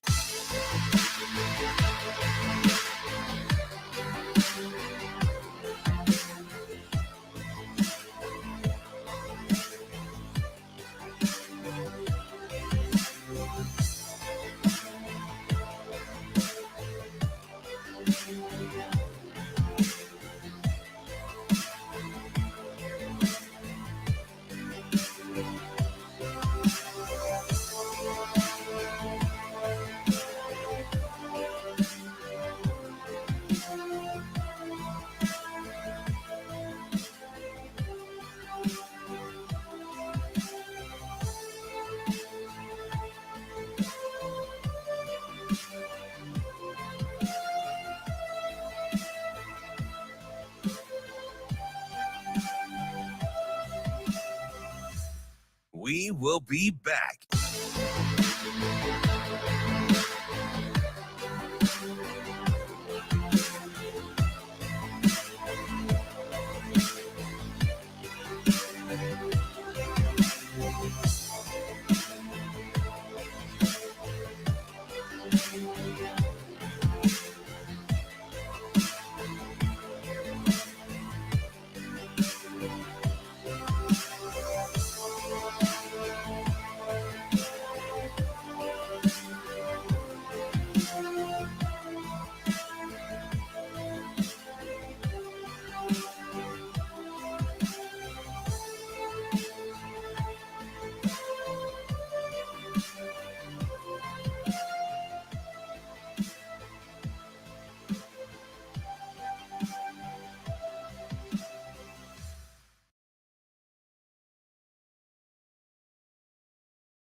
You're listening to Hurrdat Sports Radio.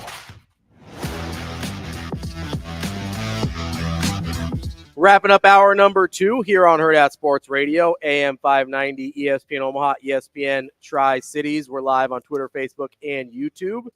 And we are brought to you by our friends at the Omaha Supernovas. Come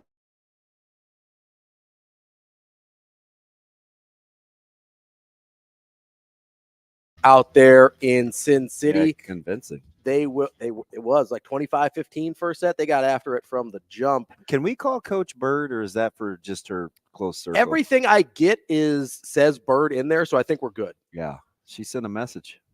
Absolutely. They had a I like dominant. her. She has a cool radio voice. It's She kind does. of raspy. Yeah, absolutely. It's like from coaching her girls real hard.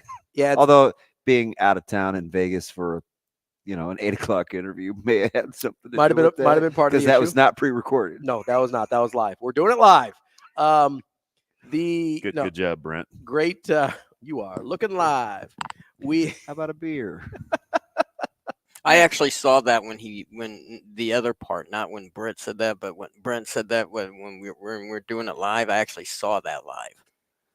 Really? Yeah. Saw what live? The whole what that came from. We're doing it live. We'll do it live. We'll do it live. Who was that? O'Reilly? Yeah, it was O'Reilly. Was it? Yeah.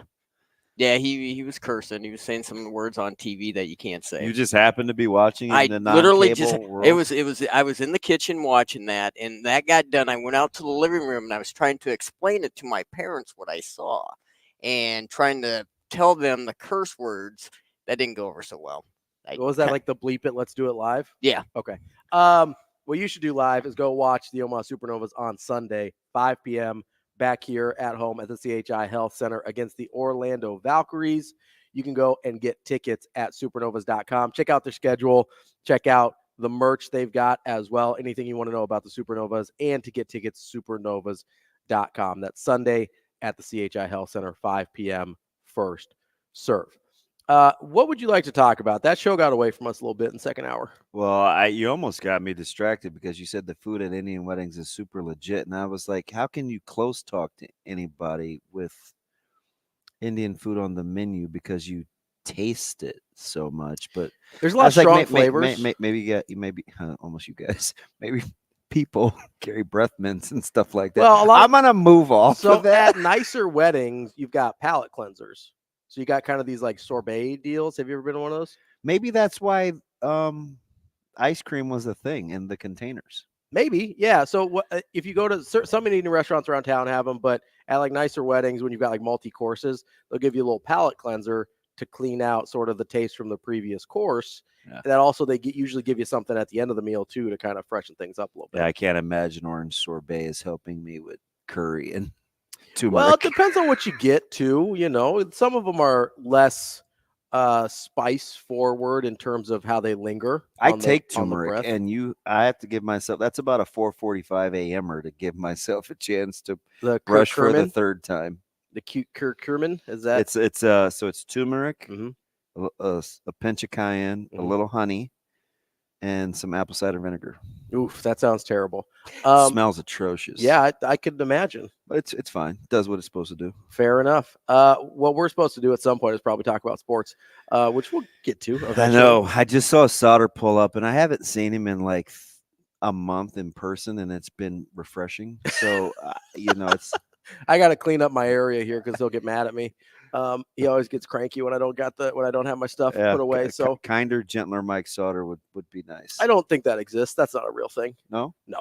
He's probably listening to us in the car right now. Baby steps. Yeah, I thought he would call us from CHI. I kind of thought he would too. But he always tells me, he's like, "Hey, if I'm not going to be there live, I will tell you." And he didn't tell me, so I assumed he was going to be here. All right. Well, get his seat ready. I will. I still can't believe you're cool with the whole Wilkes thing, though. I mean, I would have been okay if they kept him, but I didn't have a problem with them letting him go either. I was a little surprised. I was a little bit surprised, a very little bit. I did. There is something sports-wise that I wanted to ask you because I picked them to win the national championship, and you kind of looked at me weird. Did Purdue scare you last night against Minnesota? Just a regular season game at home, trying to protect. I think Purdue has flaws, so it doesn't like scare me. I think they are. Well, who is flawless? UConn's the closest. See, I don't know about that. I think UConn is the only team I have consistent confidence in is UConn. They're going to lose to Creighton in Omaha on Tuesday. So part of the problem for me also is, and this is. People are looking at me like I'm crazy. Yeah, I said it. No, they could. They could. The Jays will win on Tuesday against UConn. I hope you're right. I mean, that would be phenomenal. I will be. But and this is not fair probably to Purdue, but obviously I've seen a lot more of UConn. I've seen them up close, or I haven't seen them up close, but I've watched them pretty closely over the course of the year. I've seen a lot of these players up close last year, right? So my familiarity with UConn is greater than my familiarity with Purdue, to be fair. Just I watch more Big East basketball than I watch Purdue basketball. Not that I don't watch a lot of Purdue, but I also have this thing stuck in my head of Big Ten greater conference than Big East. Yeah, probably, but that doesn't mean the best team in that conference is better necessarily, right? Like you can make. I agree. Big Ten is a better conference. It's significantly better. I don't know how aggressively I want to land on significantly, but they are better, and I think it's clear they're better. Margin we can have an argument over. Okay, but we're in the same neighborhood, I think. But here's what the thing that I can't get out of my head, right? The thumping that UConn put on Creighton earlier in the year, that's hard to shake. And I know transitive property in sports is not a thing. It's not a real thing. It's not a real thing in most things in life, actually. But I watch UConn put a thumping on Creighton. I watch Creighton put a thumping on Nebraska. I watch Nebraska beat Purdue, right? I understand. No, listen. Okay. Just let me finish. Okay. I understand logic. Don't let my expression stop you. That what you're going to say is foolish. I mean, you're making like I'm close talking to you after I ate an Indian wedding. Like that's the face you're making over here. And I need you to just hear me out. Let me finish here. Listen, Linda. I understand that logically that doesn't matter. Mm-hmm. But you're going to say it anyway. No, I'm not going to say it matters. I'm acknowledging my bias here is what I'm doing. I'm not saying this matters. I'm saying Can I ask something real quick? Hold on. Why give the analogy if you're admitting that it's thinly veiled? I'm trying to explain to you why, if I am wrong about UConn being that much better than Purdue, why that perception is the way it is to me. Hey, I know I'm going to pour this concrete. I know it's poorly mixed and probably more water than it should be, but hear me out. I'm going to pour it anyway. I'm acknowledging my bias here. Okay. That's all I'm doing. Okay. I understand that it's not that what I have seen is impacting what maybe my perception versus reality. Yeah, but you gave an example of something that happened 3 months ago. Yeah, but how do you even remotely let that be said? You can't unsee certain things. Nebraska doesn't have a bad loss, so who cares? They don't have a bad loss on their resume. So Creighton drubbing Nebraska just didn't play well, but they still don't have a bad loss. I understand that. And when UConn drubbed you guys know you got beat by UNLV. I understand that. That's a bad loss. So that goes into me saying, okay, if I see Creighton with some bad losses, getting drubbed by UConn, and then still drubbing Nebraska, and Nebraska who has Purdue, no bad losses. Okay, but Nebraska's resume is different than what we're talking about here. Well, let's go back to what I said about the conference being significantly better. Nebraska has no bad losses, they're Robbie. better. So I understand. Significance aggressive. Okay. They're better. They're probably 3 conference slots ahead of Creighton. See, you've got the Big East at like 6, and I don't know that I buy that. I was trying to move them up, and you wouldn't let me. Yeah, in the moment, I was like, what if you want to jump them over the Mountain West or the ACC? Like, I was willing to entertain it, and you wouldn't take the bait. Now you want to go back and say, I'm putting them at 6? I was willing to entertain them being moved. In the moment, I wasn't prepared for the conversation. Wow. What? It's fluid. I mean, listen, I'll admit that. I even said, I was like, hey, would you put the Big East ahead of the Mountain West? They're probably ranked higher, but you could convince me. I would put the. I said, hey, I know the ACC is ranked ahead of the Big East probably, and I didn't even know the rankings. I'm talking out of my rear end, but I know I'm close. Okay. And you're like, well, I don't know about that. But now we're like pro Big East on Friday. That was just Monday. Well, I mean, do you care about Ken Pom at all or no? I like old Kenny Pomeroy. So if we're going on Ken Pom, he's got the Big East as the second best conference in the country. Yeah. He's got him ahead of everybody but the Big 12. So 6 is low. I don't know how low it is, but 6 is low. Okay. Just at face value. What? Which conference? Big East. Who's ahead of the Big East? The Big 12. Okay. You wouldn't put the SEC ahead of the Big East? I personally think yes. I'm just saying what Ken Pom has. Okay. I personally think the SEC is better than the Big East, and I agree that the Big 10 is better than the Big East. Okay. I think significantly is aggressive, so that puts the Big East at what, 4? I think 4 is fair. Yeah. Can we land on 4? Yeah. I'm not sure who I would take in Miami and Marquette, though. I think I take Marquette there. Yeah, I keep hearing that. Marquette's going to break your heart. They're not going to break my heart because I dislike them. That's a flawed basketball team. They're not going to break my heart because I want them to lose because I'm not a big Shaka Smart guy anymore. But what happened? You actually got inside the numbers at VCU? No, he was being a real the amount of conference titles at VCU. He was being a real a-hole at Creighton last year. I was like, not. It always boils down to how they treat the Jays. Yeah, absolutely. Our opinions on other people are almost exclusively about how they treat us. That's human nature. I don't think you need to say hole anymore. Like a donut hole? I'm done. We will be back.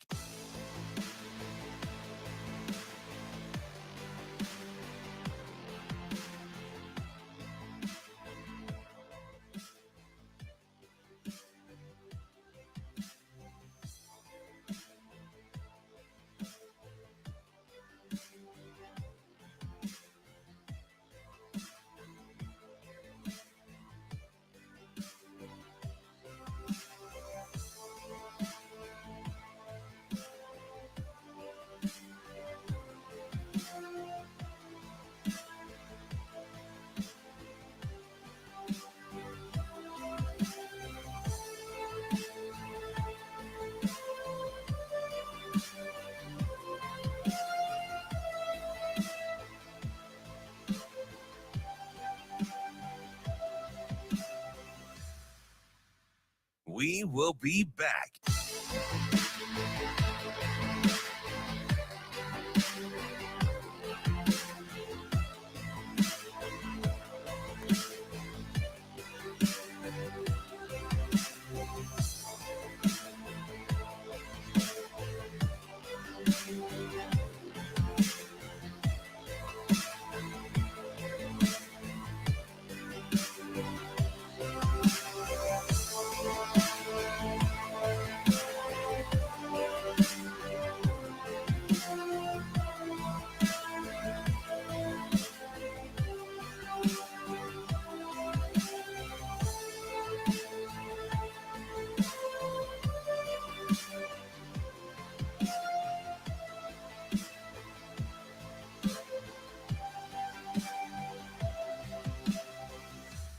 We will be back.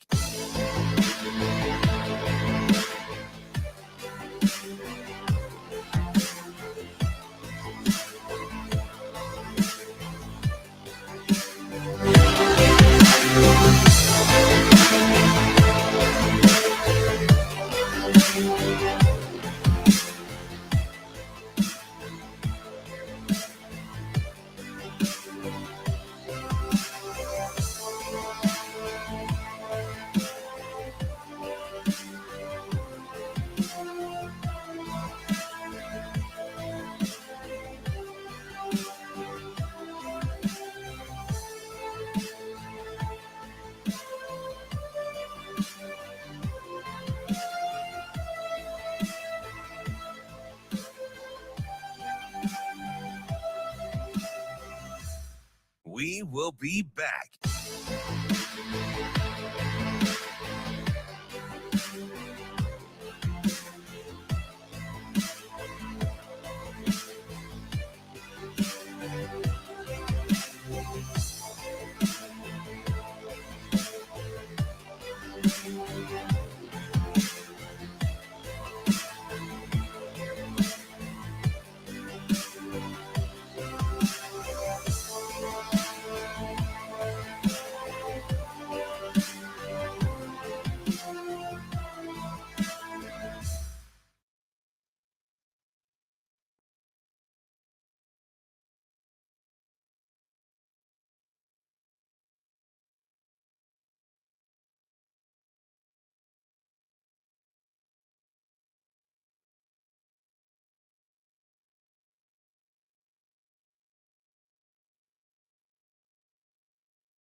You're listening to Hurrdat Sports Radio. Oh, yeah, no doubt, no doubt. Mike Sautter. Yeah. Mike Sautter. Oh, man, you're going to put me on the spot. Mike Sautter.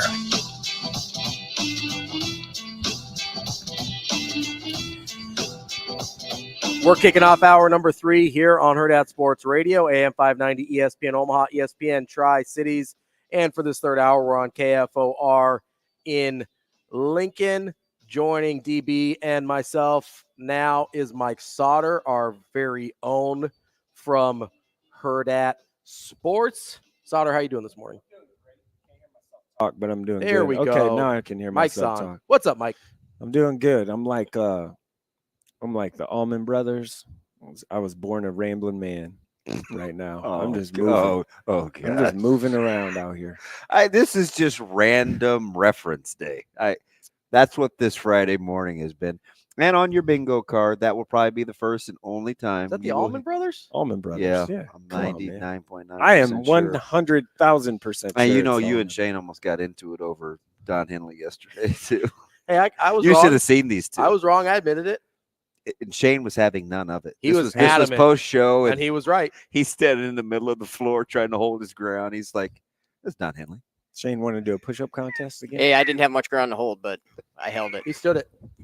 You can't do 25 push-ups in a row. We've established. Here that. we go. It's almost like I never left. How were last things? week? I was like a pirate with a peg leg made of gold. So this week I'm like a rambling man from the Allman Brothers. Oh Lord, have you been excited? I don't know. No what one any of thinks that means. that's funny. I don't know what any of that means. That's funny.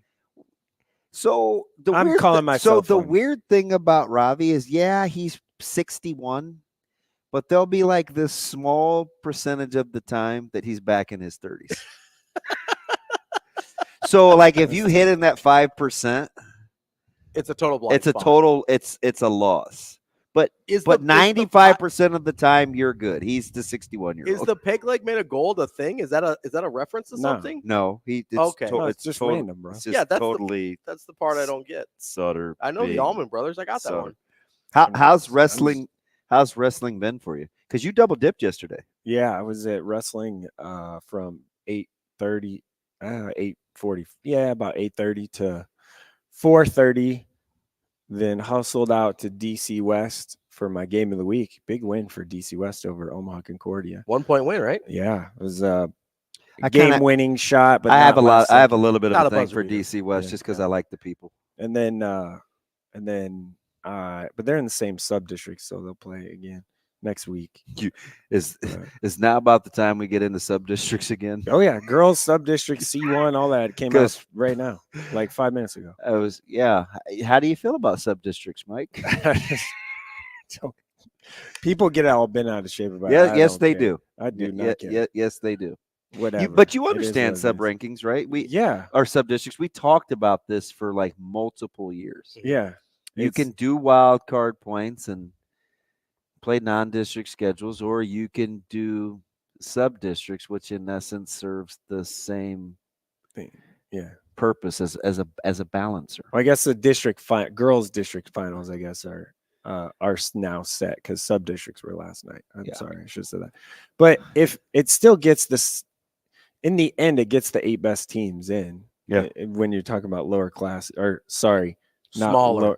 Smaller classes, not lower, because you never want to say that. Lower population. You will offend people. Oh yeah, people get mad. Can't say lower class. Can't say lower class. You have to say. Are you impressed with the environment? Downtown seemed a little light. I went back after I was in Valley. I left Valley at 6:41 and made it to inside of CHI downtown. Did you wave to the folks at like Lashara at 7:23? You're like, hey, just driving past.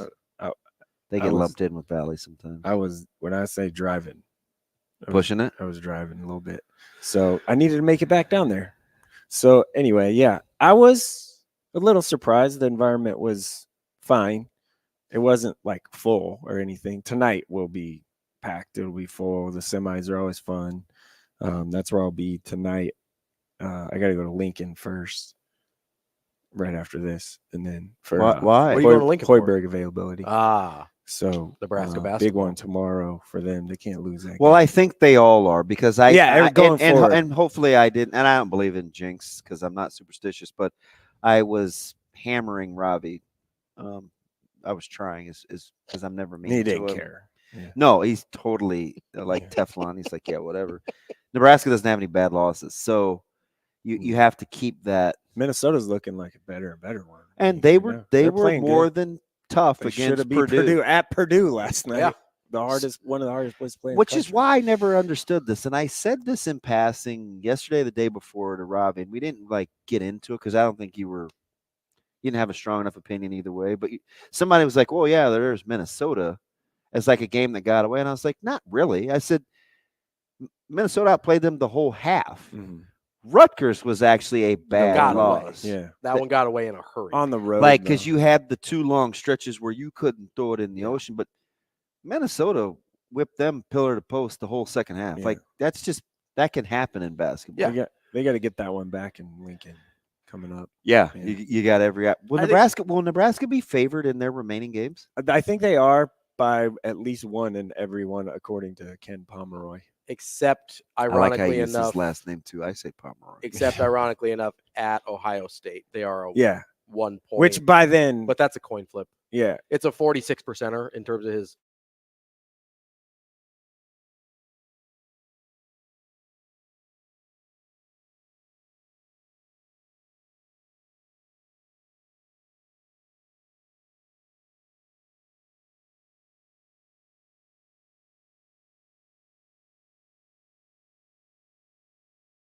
See, just because they got their guy playing. Yeah, it's going to be on. But it's also the last game of the season, and by then, Michigan may might not just have be much to play for. Very good. Let's move on with our life. What do you do with Juwan Howard? You probably got to go. Wave goodbye. Yeah, it's probably time to go. Probably need to be done there. And I will say this in the post game last Saturday, I felt like he just checked out, didn't have a clue what was happening. Yeah, definitely. Little resigned to his fate. His vibe is one. I don't think he's indifferent. I think he's matter of fact. So sometimes that's a real fine line. You kind of felt like he was more indifferent. Was a little like, yeah, we knew we were gonna lose, and it just happened, and whatever. I felt like it was pretty like, oof, starting to pack it in a little bit. Yeah. So so hopefully I didn't jinx. I have said Nebraska could win their last 6 games. Very, very much so. Could go 6-0 here. That's 23 wins. That moves you from like you feel really good at 23. Yeah, absolutely. Yeah. I think at 22 you feel so that really definitely. I think at 20 that definitely means they're not going to go 6-0. Probably, yeah. I think at 20. I think 5-1 is really realistic. I think you just kiss a death. I think if you get to 20 that's the number. For me, 20, 21 maybe. I think if you're at 20 you're going to feel real nervous on Selection Sunday. Is 20 the no bad losses potentially the greatest equalizer to if you don't get a road win? I think they're going to get one. Here's the problem. Or can you overlook the fact that most teams have struggled on the road? That everyone in like the country can't win. But Nebraska's trending like it's a narrative about Nebraska now. Correct. The away, and that's the bigger issue than it impacting the resume and offensive rebounds. Like it's a bigger issue that people are talking about the road game thing than it is an actual detriment to their resume, and that's where it becomes a problem if you're only at 20 they wins. win at Indiana is another one because you have a coach on a hot seat there. That one's kind of a little. You got to be able to get a couple, I think, on the road here to feel good, because all of a sudden, if you get 2 on the road, you can look back and okay, they won at Kansas State, they won 2 conference road games. It'd be nice if that K-State aged a little better. I need K-State to pick it up a little bit here at the end. They got to win a couple here. I mean, can they be the team that beat Kansas last week?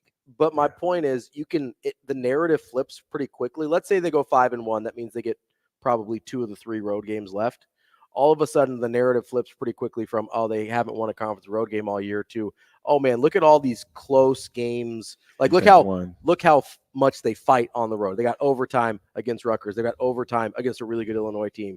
You've got the win against K-State. You got a couple conference road wins as well. Like the narrative flips pretty quick if you can get a couple of these. Whereas otherwise, the narrative is, hey, they didn't win a conference road game all year. We're looking at a team, and if they don't, that means they are sitting at exactly 20 wins, best case scenario. And 20 wins with that narrative, I think you've got to do a little work in the conference tournament to feel okay. What do you think the message is from Coach Hoiberg today? I don't know. We haven't talked to him since Saturday, so they haven't played. I'm curious as to the week off. Yes, they needed the bye week, quote unquote, where they're not playing they're the last team in the league to have that bye week where they're not playing a midweek game. But I'm curious to see how they responded or how the health is and bodies are and stuff like that. If there's is Eli Rice going to be able to play tomorrow or not? We'll find that out today, or maybe we won't find it out today. We'll see. He had a high ankle sprain, so it's been a couple weeks. It's real hard. Just one game at a time. I think he's kind of kept that in his mind.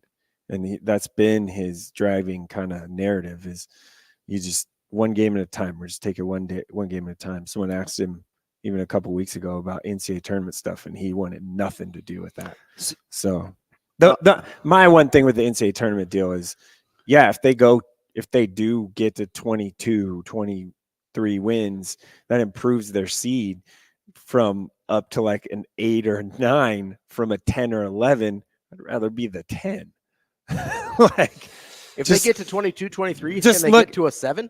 Well, I'm just saying, I don't know. Yeah, maybe. Because if you can get to a 7, that's the better half of being on a 10. You don't want to be an 8 or a 9. No, that's saying. Yeah, absolutely. Yeah, because then your second round, if you were to win that first one, I just don't want them to play in Dayton because then it's like, okay, if they win that Dayton game, then the conversation is this a real NCAA tournament win? Not and whatever. And Nebraska's going to treat it as such if they do win, because you get the same money for winning that game as you do the other one. Right. So they're going to treat it as that. And then selfishly, I don't necessarily want to go to Dayton on a Monday or Tuesday or whatever, and then have to pack for a week and not sure if I'm going somewhere else or not. I remember I went to a Scholastic conference at Dayton when I was with the district. I've driven through Dayton. I've never been to Dayton. It's a very interesting city. I lived in Ohio for a while. Pretty urban. Yeah, very. Yeah. So So you've got Hoiberg availability this morning, and right then after back this. to state wrestling. So I know, Millard South is dominating the team race in Class A. Pretty interesting Class B race. The Class B team races, Waverly and Scott. Yeah, right? we knew going into it that it'd be those two. And it's played out exactly. Yeah, so far, and Bennington is right there. Also, we kind of knew that happening before yesterday. Yeah, that was going to be close. There hasn't been a close team race where it comes down to like the finals in a match or two or whatever, swing matches, in a long time. Like in any class, Omaha North Central had that was one. probably the last. That was like 7 years ago. Yeah, and I was there, like, that one's fresh in my head because I'm in the thick of it. That's been the last time. So any team race, I mean, it's just weird. So what would be really cool is if Drew Mosier, who is just a hammer for Waverly, I mean, he is a beast. So if he's at 175, if he had to like go out and pin his guy in the finals, and then Cade Ziola, who's he's fantastic. Like from Scott, he's at he's at 90, quite a bit. Yeah, physically, he's a stud. He looks very different. He went from like your build. Oh wow, to like Shane's. Like he's kind of yoked. Shane. Yeah. What? He's pretty yoked. What would be funny? What would be cool is if like Mosier gets a pin, they take the lead, and then Cade needs a pin in order for Scott to win it, or so. I could see that. You know where that may happen is on the girls' side. Yeah, well, Grand Island really pulled away last night, though, especially late. Yeah, Westside didn't have a great night last night. I was surprised. Outside of Reagan, who's really good, but going for 4. Yeah. Cade, back to Cade Ziola. So he's committed to Nebraska, right? He's going to wrestle heavyweight in high school. He's pretty quick for a heavyweight. He's going to be pretty quick. So the comp that I have for that was Ty Stewart, basically 2 years ago, kind of being undersized, but being a little more athletic when he got his first state title, and people were like, "Oh, he got a good draw," and I'm like, "Yeah, whatever, advantageous match." Yeah, like in terms of style. Cade yesterday, I mean, I'm obviously working on something as far as video stuff's concerned for him. I looked at it. I was like 1:30 this morning when I was just going through stuff from last night, and he's just ankle pick. It's like ridiculous. Like there's one match he had 4 in his first match. It's just weird. I know he's got really good length, but guys give up their legs to him. He will snatch your ankle in a heartbeat, in a second, like bang. It's kind of like Lordson, Kyler from Bennington. What makes him such a good football player is like you can't get by him because he will low single you like on the football field. He's not the biggest guy. He's playing outside linebacker, and you're not getting by him because he's low singling you on the football field. So when you get into like individual storylines and you're talking about like top wrestlers, how are you like separating like the Ziolas, the Terrys, the Lordsons? There's some really good individual Well, guys. before I was telling Ravi, I saw Tyson at the North game, which by the way, I didn't realize North had 17 wins. Yeah, they've won a lot of basketball games. Yeah. But that night, the other night though, against Westside. Oof. So then I went back and looked at their schedule. Yeah. And you got to play. You got to play who you can play. So it kind of made sense. It didn't. I just was trying to rationalize He's where I doing a felt nice job though. like with the district seedings. Yeah. Potentially coming up. But I saw Tyson Terry, and I was telling Ravi, I gave him a hug, and he had on his, his white warm. Like his size is unbelievable. He might be cutting to 285 next year. He might be right on the mark. You know what I mean? Like unbelievable. He is strong. His second match last night. Was that the 36-second one? Yeah. I was like, come on, man. What are we doing? Like, it's just different. And he's highly motivated. I think he's bothered by a lot of other things. Oh yeah, out of his control. Yeah, high school movement, and stuff like that. Like for sure, he clearly seems to be a man on the mission. Oh yeah, and we open with them. I said you're thinking about it 6 months out. I'm like Owen James, Connor Wayne. I'm like, you guys. Come on down. It's going to be really good in the trenches for that as far as storylines. I think Tyson, Cade, Kyler Lordson going for 3. Those are the best. No. Those are the biggest storylines that will get the most attention. John Alden is really good. Like really good from St. Paul. Committed to Wyoming, Class C, 138 pounder. He's really good, like way good. I saw him in Fargo summer, and that guy's good. And then another one to keep an eye on if he gets it done, which he likely should this year, is Zion Ornelas from Wilbur Claytonia. He's at 113, putting himself on a good pace. Yeah, he won 106 last year as a freshman. He's one of the best. He's the best 13-pounder. Setting himself up for a guy that can get 4. Yeah, which is jinx it, but really hard to do, right? You can't get 4 until you get the 2. First. Yeah. First or second. And then Ornelas, he beat Abdi Unle in a match earlier this year, and Abdi is he's in the semis in Class A and one of the best in Class A. So look for, if they both win today, Class B semi at 113 it'd be Caden Coyle and Cole Welty. Caden Coyle from Bennington and Cole Welty from Scott. So Coyle won it last year in 2023. He got second in 2022. Cole Welty got second last year after not being on varsity as a freshman. But Cole's pretty good too. So if they can both win and move on, that Class B 113 match would be pretty good. Let me jump over to high school real quick because I'm going through this thing in my head, right? And I think Westside has the bad loss, in my opinion, and Lincoln. Early in the season. But it appears to be kind of top heavy. It's separated.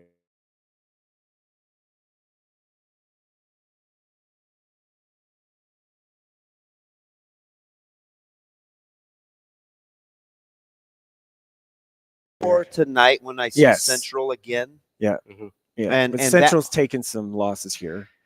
Which is kind of interesting. Right. Especially as I look at the scout and kind of the report getting inside the numbers. But Gretna's kind of a wild card. Well, their 5 is really good. Nobody wants to really play them, but getting over the hump for like the big wins. Yeah. Is that like the next thing? Because are they the 4th or are they ahead of Westside? Well, Westside beat them, so I don't know if you could. The 4. So you would go Bellevue West, Miller North, Westside gap. Little. I don't. That's think what so. Minor That's gap. what you're saying. Yeah. I don't think so. Okay. I just look at what Miller North did to Westside 2 weeks ago or 3 weeks ago. Is a 27-point fourth quarter.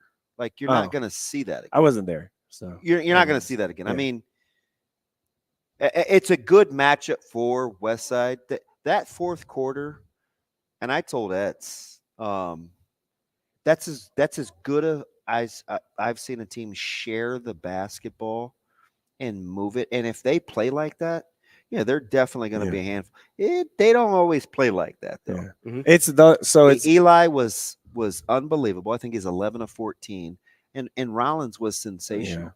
That matchup's hard for Westside though. See, I like it though, because I think if Stubblefield at some point it's personal. Right. And if Stubblefield understands what he has to do with Rollins, that's different. And one of the other defenders, whether it's Caleb, Lofton, somebody else has to. It's personal with Eli to shut that down.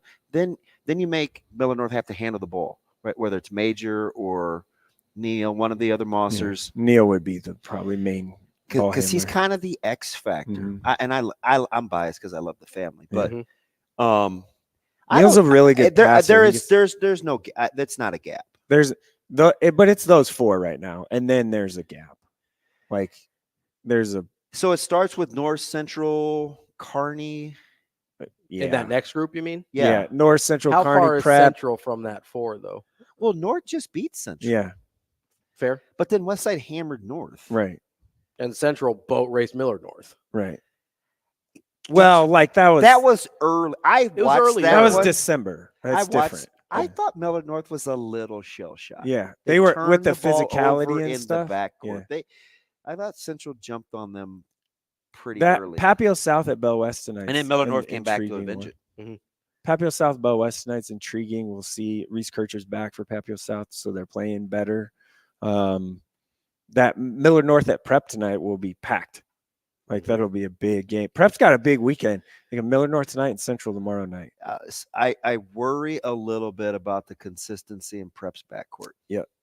I mean, their front court's really good, so you don't have to worry about that. But it's a pretty big weekend. Like there's big games that I won't be able to go to. I've seen 2 great fourth quarters individually.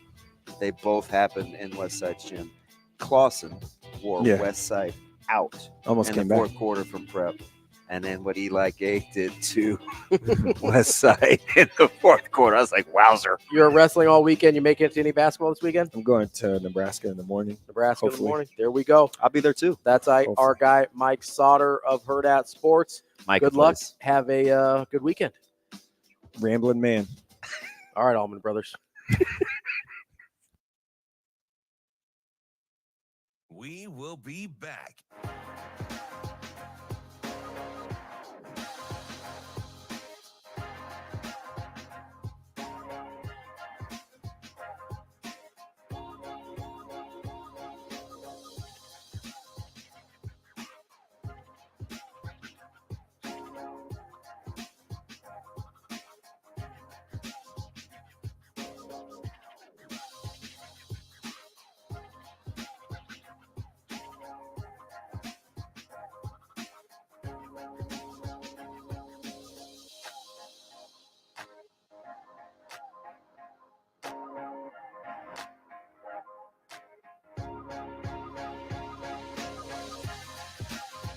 We will be back.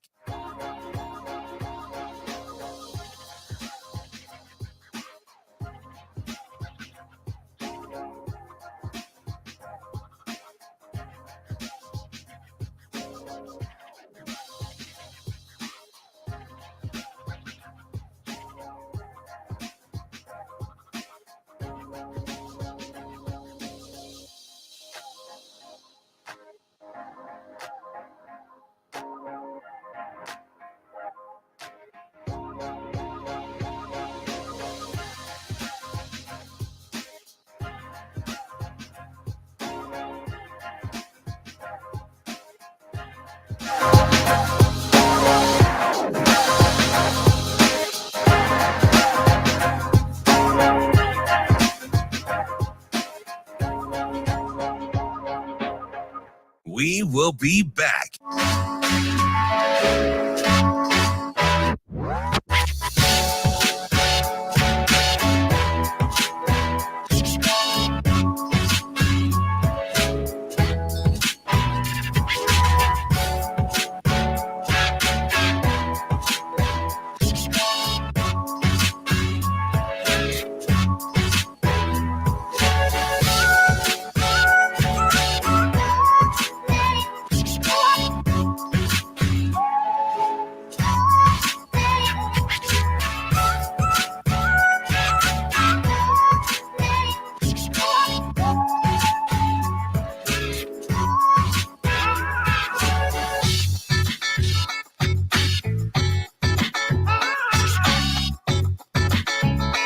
We will be back.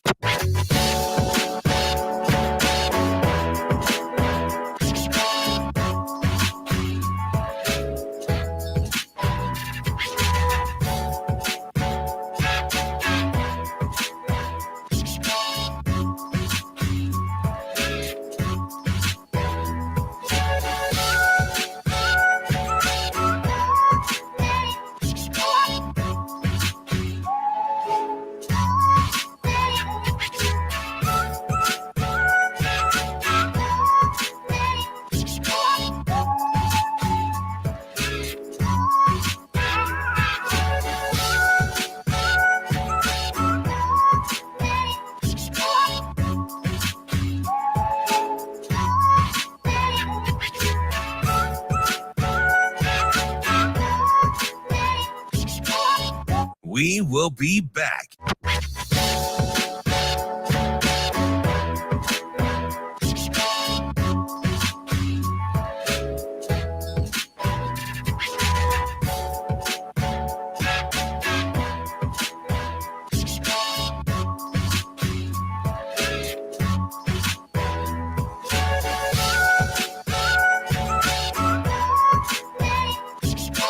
We will be back.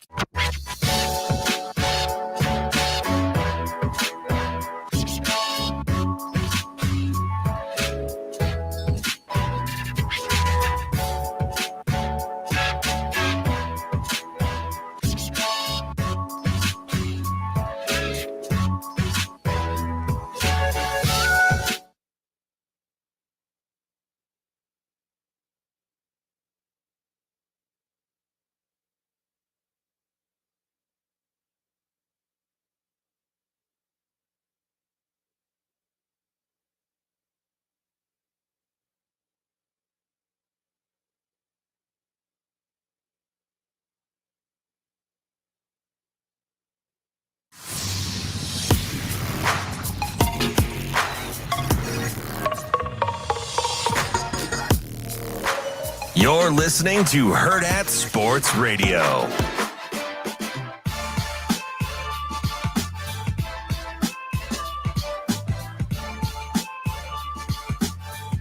Welcome back to Hurrdat Sports Radio here on AM 590, ESPN Omaha, ESPN Tri-Cities, and KFOR in Lincoln. Mike Sauter's just yelling stuff off mic. Love you, buddy. Here. See you, Mike. Dude, he's comedy. I don't know what's happening. Did you catch any of that story? Was like he just what his cursing schedule there? was? I don't have to like. Because he never really landed the plane. No, you're fine. Yeah, he's going to Nebraska tomorrow morning. Well, he's going to Lincoln now for Hoiberg availability. He's coming back for state wrestling. Sounded like he wasn't doing any high school basketball this weekend. Yeah. Which with state wrestling that makes sense. And then he's going down. And we have a whole army for that. Yeah, and then he's going down to Nebraska against Penn State tomorrow morning, and then he'll be back at state wrestling for the finals tomorrow afternoon. So he's bouncing back and forth between here and Lincoln quite a bit, which is something you can do as well if you want to place some bets at the Warhorse Sportsbook. They got a location in Lincoln. They got a location here at Horseman's Park in Omaha. That's 6303 Q Street. You can place bets on nearly every major sporting event, live bets, straight bets, parlays, props, whatever you can think of. All available at the Warhorse Sportsbook. Go check out warhorsecasino.com/sportsbook or get the Warhorse Casino app for details and a full list of house rules. Warhorse Sportsbook, no bets, no glory. It is time, though, for that Warhorse Sportsbook sports cleanup. There's a lot to clean up because there's a lot of stuff we haven't got to yet today. Shane, so I live and all heck breaks loose. Like we had the sweet cleanup. Yeah, that's on me. I never tell them when I'm doing it, so that's on me. Like it was really good. Yeah, we have the bump or the little intro there. Shane, I need to do a better job of giving them a heads up when we're doing it. That's my fault. Can we just says the guy that let you just kind of like mow me down this morning and yesterday too. I owe you for that. What I do? Start giving you a little pushback because you sneak up on me before you deliver the TKO shots. I can play it. You just bullied. wanted us to Shane get. into not doing opens. I didn't bully him into anything. It's very low key. I didn't do anything. I kind of seen how you do it now. I don't know what you mean. I'm just gonna be on guard from here on out. How did I bully you? I didn't bully you last couple days. What we do? Man, what do you feel like I bullied you on? I don't know. It's a long story. Okay, all right. I feel like a couple things got away from me. I got a couple I'd like that back. Yeah, that's really what it is. I need to go back and get that. Hey, Shane, what do we have coming up? Things you wanted us to get to from the weekend, but we didn't. Cleanup on aisle 6. It's the sports cleanup. Yeah, so what we need to do there actually... See, that's probably the reason why I stopped playing it. Because it says weekend. Yeah. So we need to have two of them. We need one for Monday. So we do this on Monday and we do it on Friday. So I'm just getting back in the swing of things. I just do what I'm told. Well, apparently not. You're going rogue. You're like, Shane, play the open. Like, it's fine. Oh, is that It's my fine. delivery? Yep. Sorry, play the open. Do it now. One thing I've been trying to get to all week. No, I don't want to get to it anyway. We'll do something else here. The Super Bowl? Yeah, I don't want to talk about it anymore.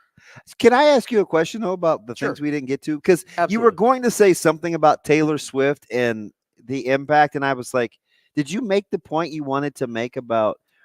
I did. So my with point, the Taylor Swift and it had something to do with the Caitlin Clark thing? Yeah. So my point there was just that we often will take a figure that kind of serves a purpose, but no, that wasn't it at all. That was your point on Taylor Swift. My point on Taylor Swift and Caitlin Clark was because we had I don't know if it was a caller or a YouTube message. It's probably Jeff.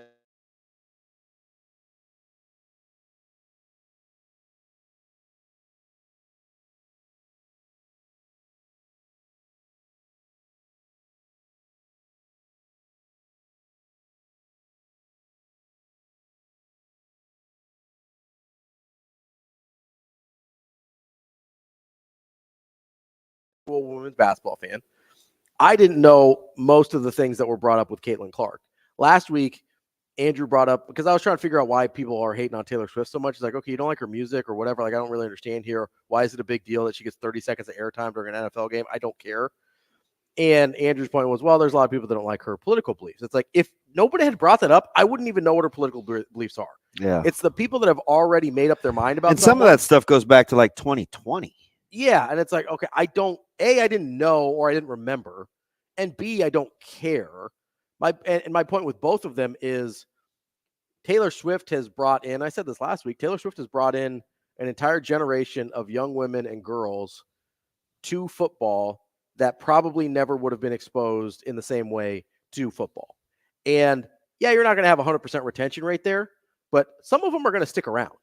Like, some of them are going to be like, oh, I really like football. It's not just going to be like, oh, I like Taylor Swift. Some of them are going to say, oh, I like football. Yeah, I don't know if I believe that, but I'll stay with you here. I do, because I mean, it might be it's anecdotal, right? But I've seen a bunch of videos on TikTok or whatever where the fathers will ask daughters who started watching Chiefs because of Taylor Swift about the actual football, and they know what's going on. Yeah. So maybe they retain those audience, maybe they don't. But at the very least, you're putting football in front of the eyes of people that weren't going to see it otherwise. And I think that's a positive. I have a couple of case studies that if I know them long enough. Zoe has two little girls in her class, Sadie and Mazzy. And apparently Mazzy's a riot. Yeah. Right? I don't know Mazzy. I just know Mazzy from afar. Mm-hmm. Big Swiftie, and is a Chiefs fan. Of course.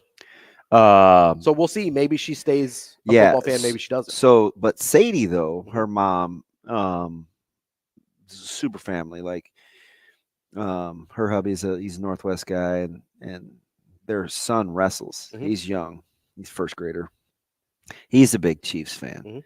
So, like, when that's in like, they wear the Chiefs gear, and so the Swift thing was kind of a bonus for Sadie. Sure.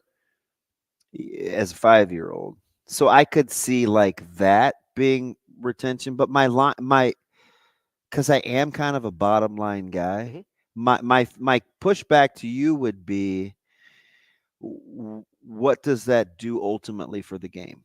It introduces it to a group of people that never, like, it grows the game. It introduces it potentially. It potentially grows. Like, the game. are they future NFLers or is it future eyeballs? It's like, future and what? fans, it's future consumers of the sport. Right? Yeah, I like clarity. I just asked. And potentially, I mean, we've seen a very few number of NFL either coaching staff or front office. We've seen some women start to get those roles. You're talking about, and this is a weird way to put it, but you're talking about an entire new talent pool in terms of coaching and scouting and front office, because you've got this whole group of people that have sort of been excluded, whether on purpose or not, been excluded from working in those jobs, or just haven't been included in working in those jobs. You've got a potential whole other group of people that can make you better.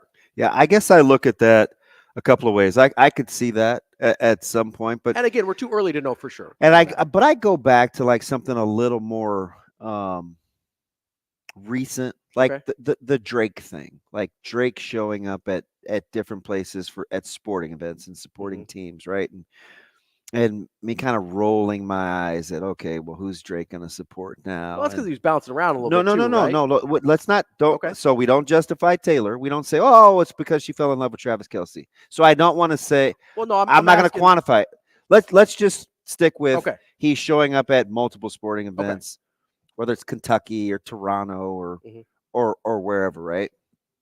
And there was this there are these music constituents that don't really follow sports, but they like Drake.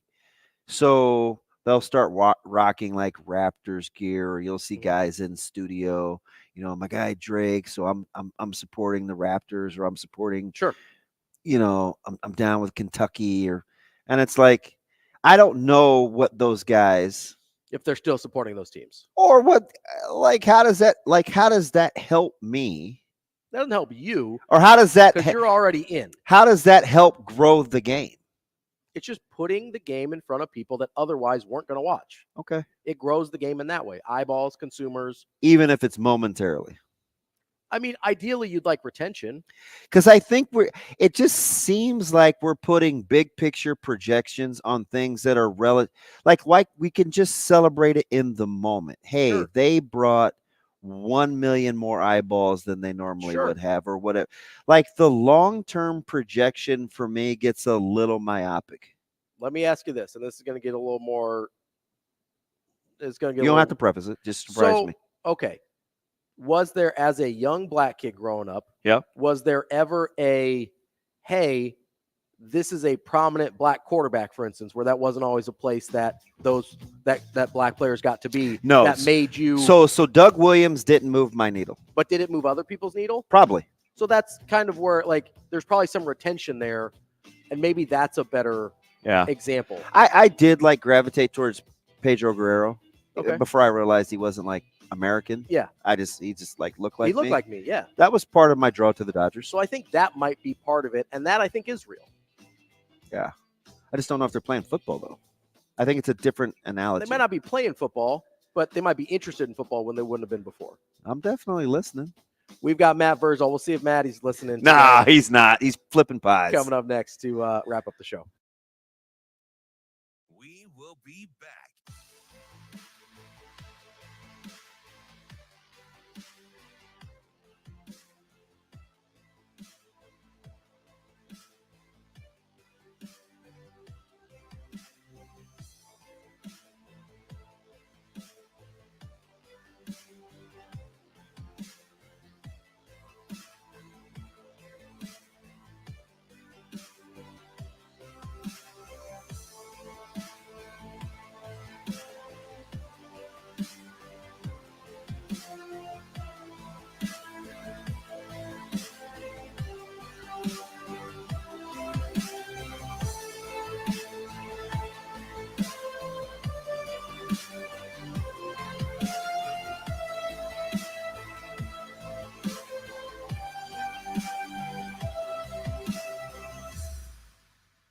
We will be back.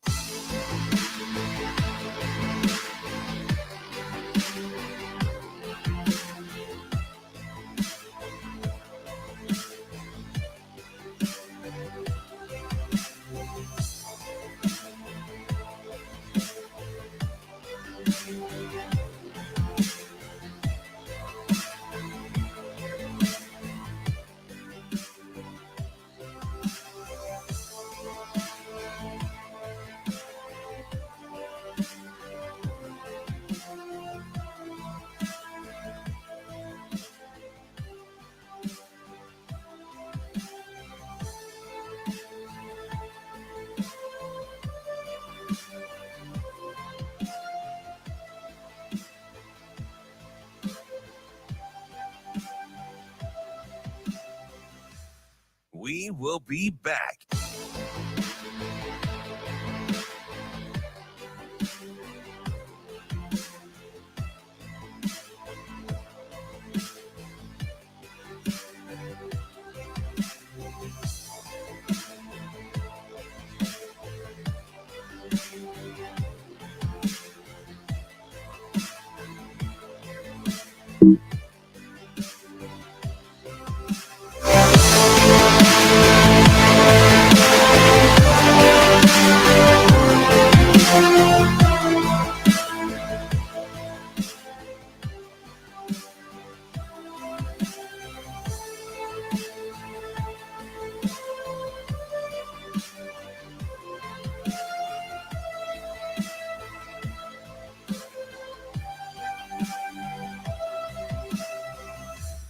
We will be back.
You're listening to Hurrdat Sports Radio.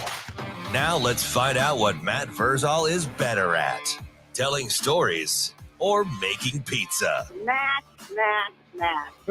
Matt's an exceptional young man. Matt Vrzal. Happy birthday, Matt. You know, Matt, he's a tremendous athlete. Matt Vrzal. Come on, Matt, I'm with you. You know, like Matt Vrzal, you're one of the sexiest people in the world, but you're not one of the most beautiful. How did that happen? Here is Matt Vrzal. All right, Matt, thank you very much. Wrapping up the show here on a Friday, wrapping up your week on AM 590, ESPN Omaha, ESPN Tri-Cities, and KFOR in Lincoln. This is Hurrdat Sports Radio. Damon Benning here with me. I'm Ravi Lulla, and we are joined now on the Warhorse Sportsbook Hotline by Matt Vrzal, former Husker and owner of Paisans Pizzeria. Verge, what's going on, man? What's up, Matty? Are you? Listen, I got. Hey, who's your new co-host, Ravi? Oh, here we go. He's a guy named Damon. I'm not sure if you're familiar with him. He hasn't really been in the limelight a lot recently. Oh no, Matty listened to me whine. During unopened hours for 5 months. Hi, Maddie. What's your background, Damon? What have you done? My background is coaching high school sports, and that's about it. Have you won any MVPs of any bowl games or anything? No, I have not. Okay. Hey, do you need any help with deliveries this morning? We don't, buddy. The God-fearing Catholics are out of school. It is teacher conference time, so. Hey, was it this time? I got to sleep in an extra 5 hours, so that was nice. Was it this time last year you and I went to the grocery store for anchovies? Yes, it was. Yeah. Wasn't that amazing? Yeah. You made it seem like we were going on a date. We just ran an errand. Dude, I didn't know you had like a 26-inch vertical where you could jump up on the top shelf to grab some anchovies. I'm like, I think they're out. And he goes, no, they might be behind here. And he's like leaping and grabbing them off the shelf. I was like, really? Like, that's what we're doing. What? That 26-inch vert was there at 315 too. So are you more excited that you could make fun of me for dumping Justin Fields in my lap as a Steelers fan, or opening day at Wrigley? Did that go down? No, but I usually where there's smoke, there's fire. I'm very not real high on Justin Fields. He's okay. I just don't think that's the answer. Hey man, listen. Yes, sir. I would keep him because I do not want Caleb Williams. I knew. So have we talked about this? I don't think we got into it last week because other people started to come in the restaurant. You don't like Caleb. He's not your style, right? Everybody can save this. This is Matt Vrzal, the Bears fan, speaking now. Mm-hmm. But I've never once heard of anybody successful in professional football, because that locker room is different, that's going to have video of him climbing into the stands, sobbing into his mommy's arms because they lost the college football game. Oh, here we go. I don't. dudes that survive. You think like Mahomes at Texas Tech after they lost the game is crying in mommy's arms?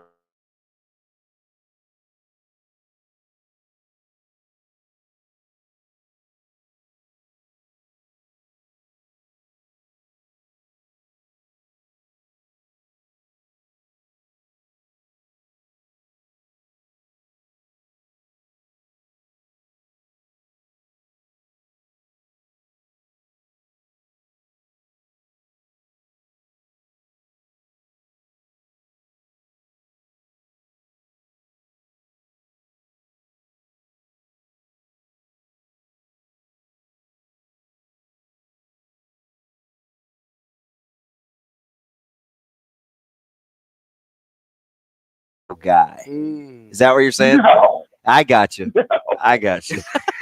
He feels like an LA guy. Not even. He does. Yes, he does. He really, really does. So you could care less about whether you've ever had a 4,000-yard passer in your franchise history or not, right? Like you're a fit guy. Nope. Because I had the greatest running back to ever play the game. Oh boy, I don't know about that, but you say sweetness is not the best. I will slap you. I know. I don't want to I'm not in the. Some other days I'll feel like it and I'll come up there. I don't feel like fighting today. Are you a Jim Brown guy or Barry Sanders? Barry. Okay. That's a tough one. I would. But no, I don't think Walter is the greatest running back of all time. You know, DB, he's a big Emmitt Smith guy. He's not. I will. Yeah, I'm not. Damon. Matt, I don't. Okay. I don't. Well, good to talk to you guys. Have a nice day. I already knew where you were gonna go with that. Like I don't want to fight over that. Here's the GM version of the Bears. Okay, Caleb Williams is not the answer. You have so many other glaring needs that are there, and you have capital. You can trade down. And you could maybe put yourself in a position where you can sell somebody else on Caleb Williams. And it's great. If he goes on and he's awesome, good for him. Because if he does it, if he goes to the Bears, it's much like when everybody's like, Joe Burrow needs to come to Nebraska. I'm like, great, he might. But right at that time, that line, the receiving core, it wasn't ready for Joe Burrow. Mm-hmm. The Bears are not ready if Caleb Williams is transcendent because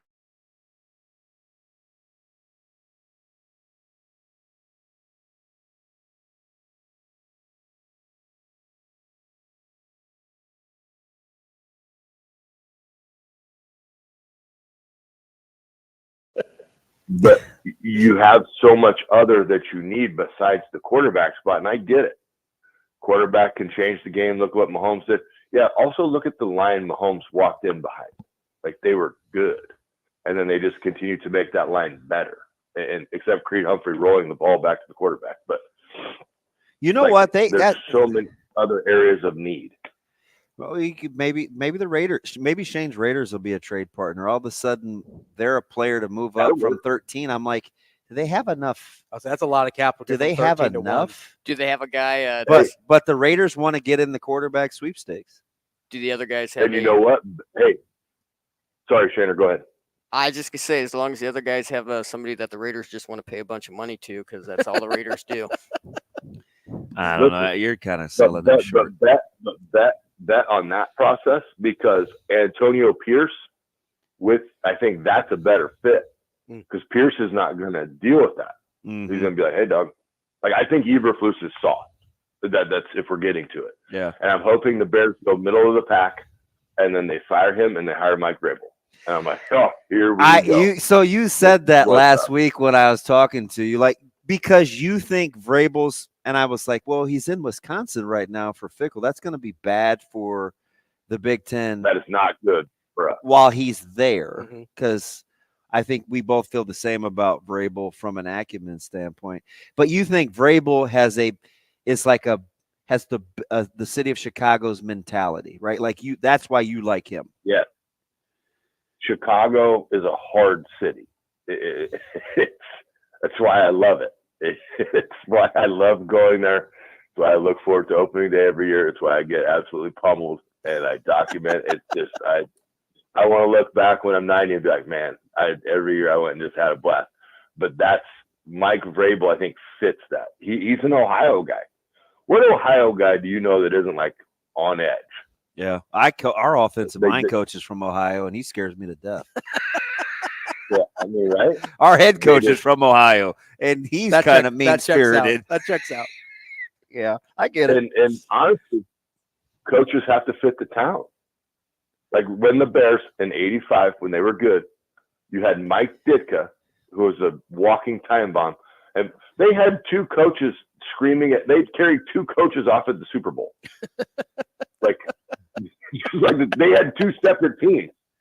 They had an offensive team and a defensive team, and the special teams guys were just kind of peacemakers. Hey, it's a hard city. It's just got to have a badass dude running the show. I know you're not ultra sensitive. Sometimes I even wonder. I think your heart was born a couple sizes too small. But were you moved by the McMichael deal in the Hall of Fame? Yeah, I was. It's always tough to see, guys that you probably not idolize, but you loved like watching play when you were a kid, and to see them kind of fall off in health and that kind of thing. And, now in this, and again, just a blunt Chicago kind of person. But his wife, in an interview, she said, now we just have to hope he makes it to the ceremony. I was like, Jesus. I know, Christ, man. lady. Dude, did you see Ryan when they did the piece on set? Like, he had to collect his thoughts, and that's not a Rex Ryan thing. No, but that's a tough ass dude. I mean, it is what it is, man. But yeah, it sucks. He's where he's at. It's cool that he got in, and I hope as many of the 85 Bears make it there and honor him and get to watch him go in, and it'll be very Bears centric. D. Hester getting in too. So, dude, I was kind of happy to see that because that may open up the gates for a little more creative thinking on the Hall of Fame. I was happy to see Hester get in. He was ridiculous. How mad are you going to be when Pat McAfee gets in as a punter? He's not getting in. Like that, we're never going to agree on your alleged greatness and fawning over McAfee. I don't get it. You can't. Okay. You know that is our offensive lineman shtick. Like we did that for years. No, I get it, but that doesn't. And you love all of them. No, I love like Aaron Taylor and Hoskinson and those guys. Oh, you do? After you had your Twitter fight, you and Haas are good now?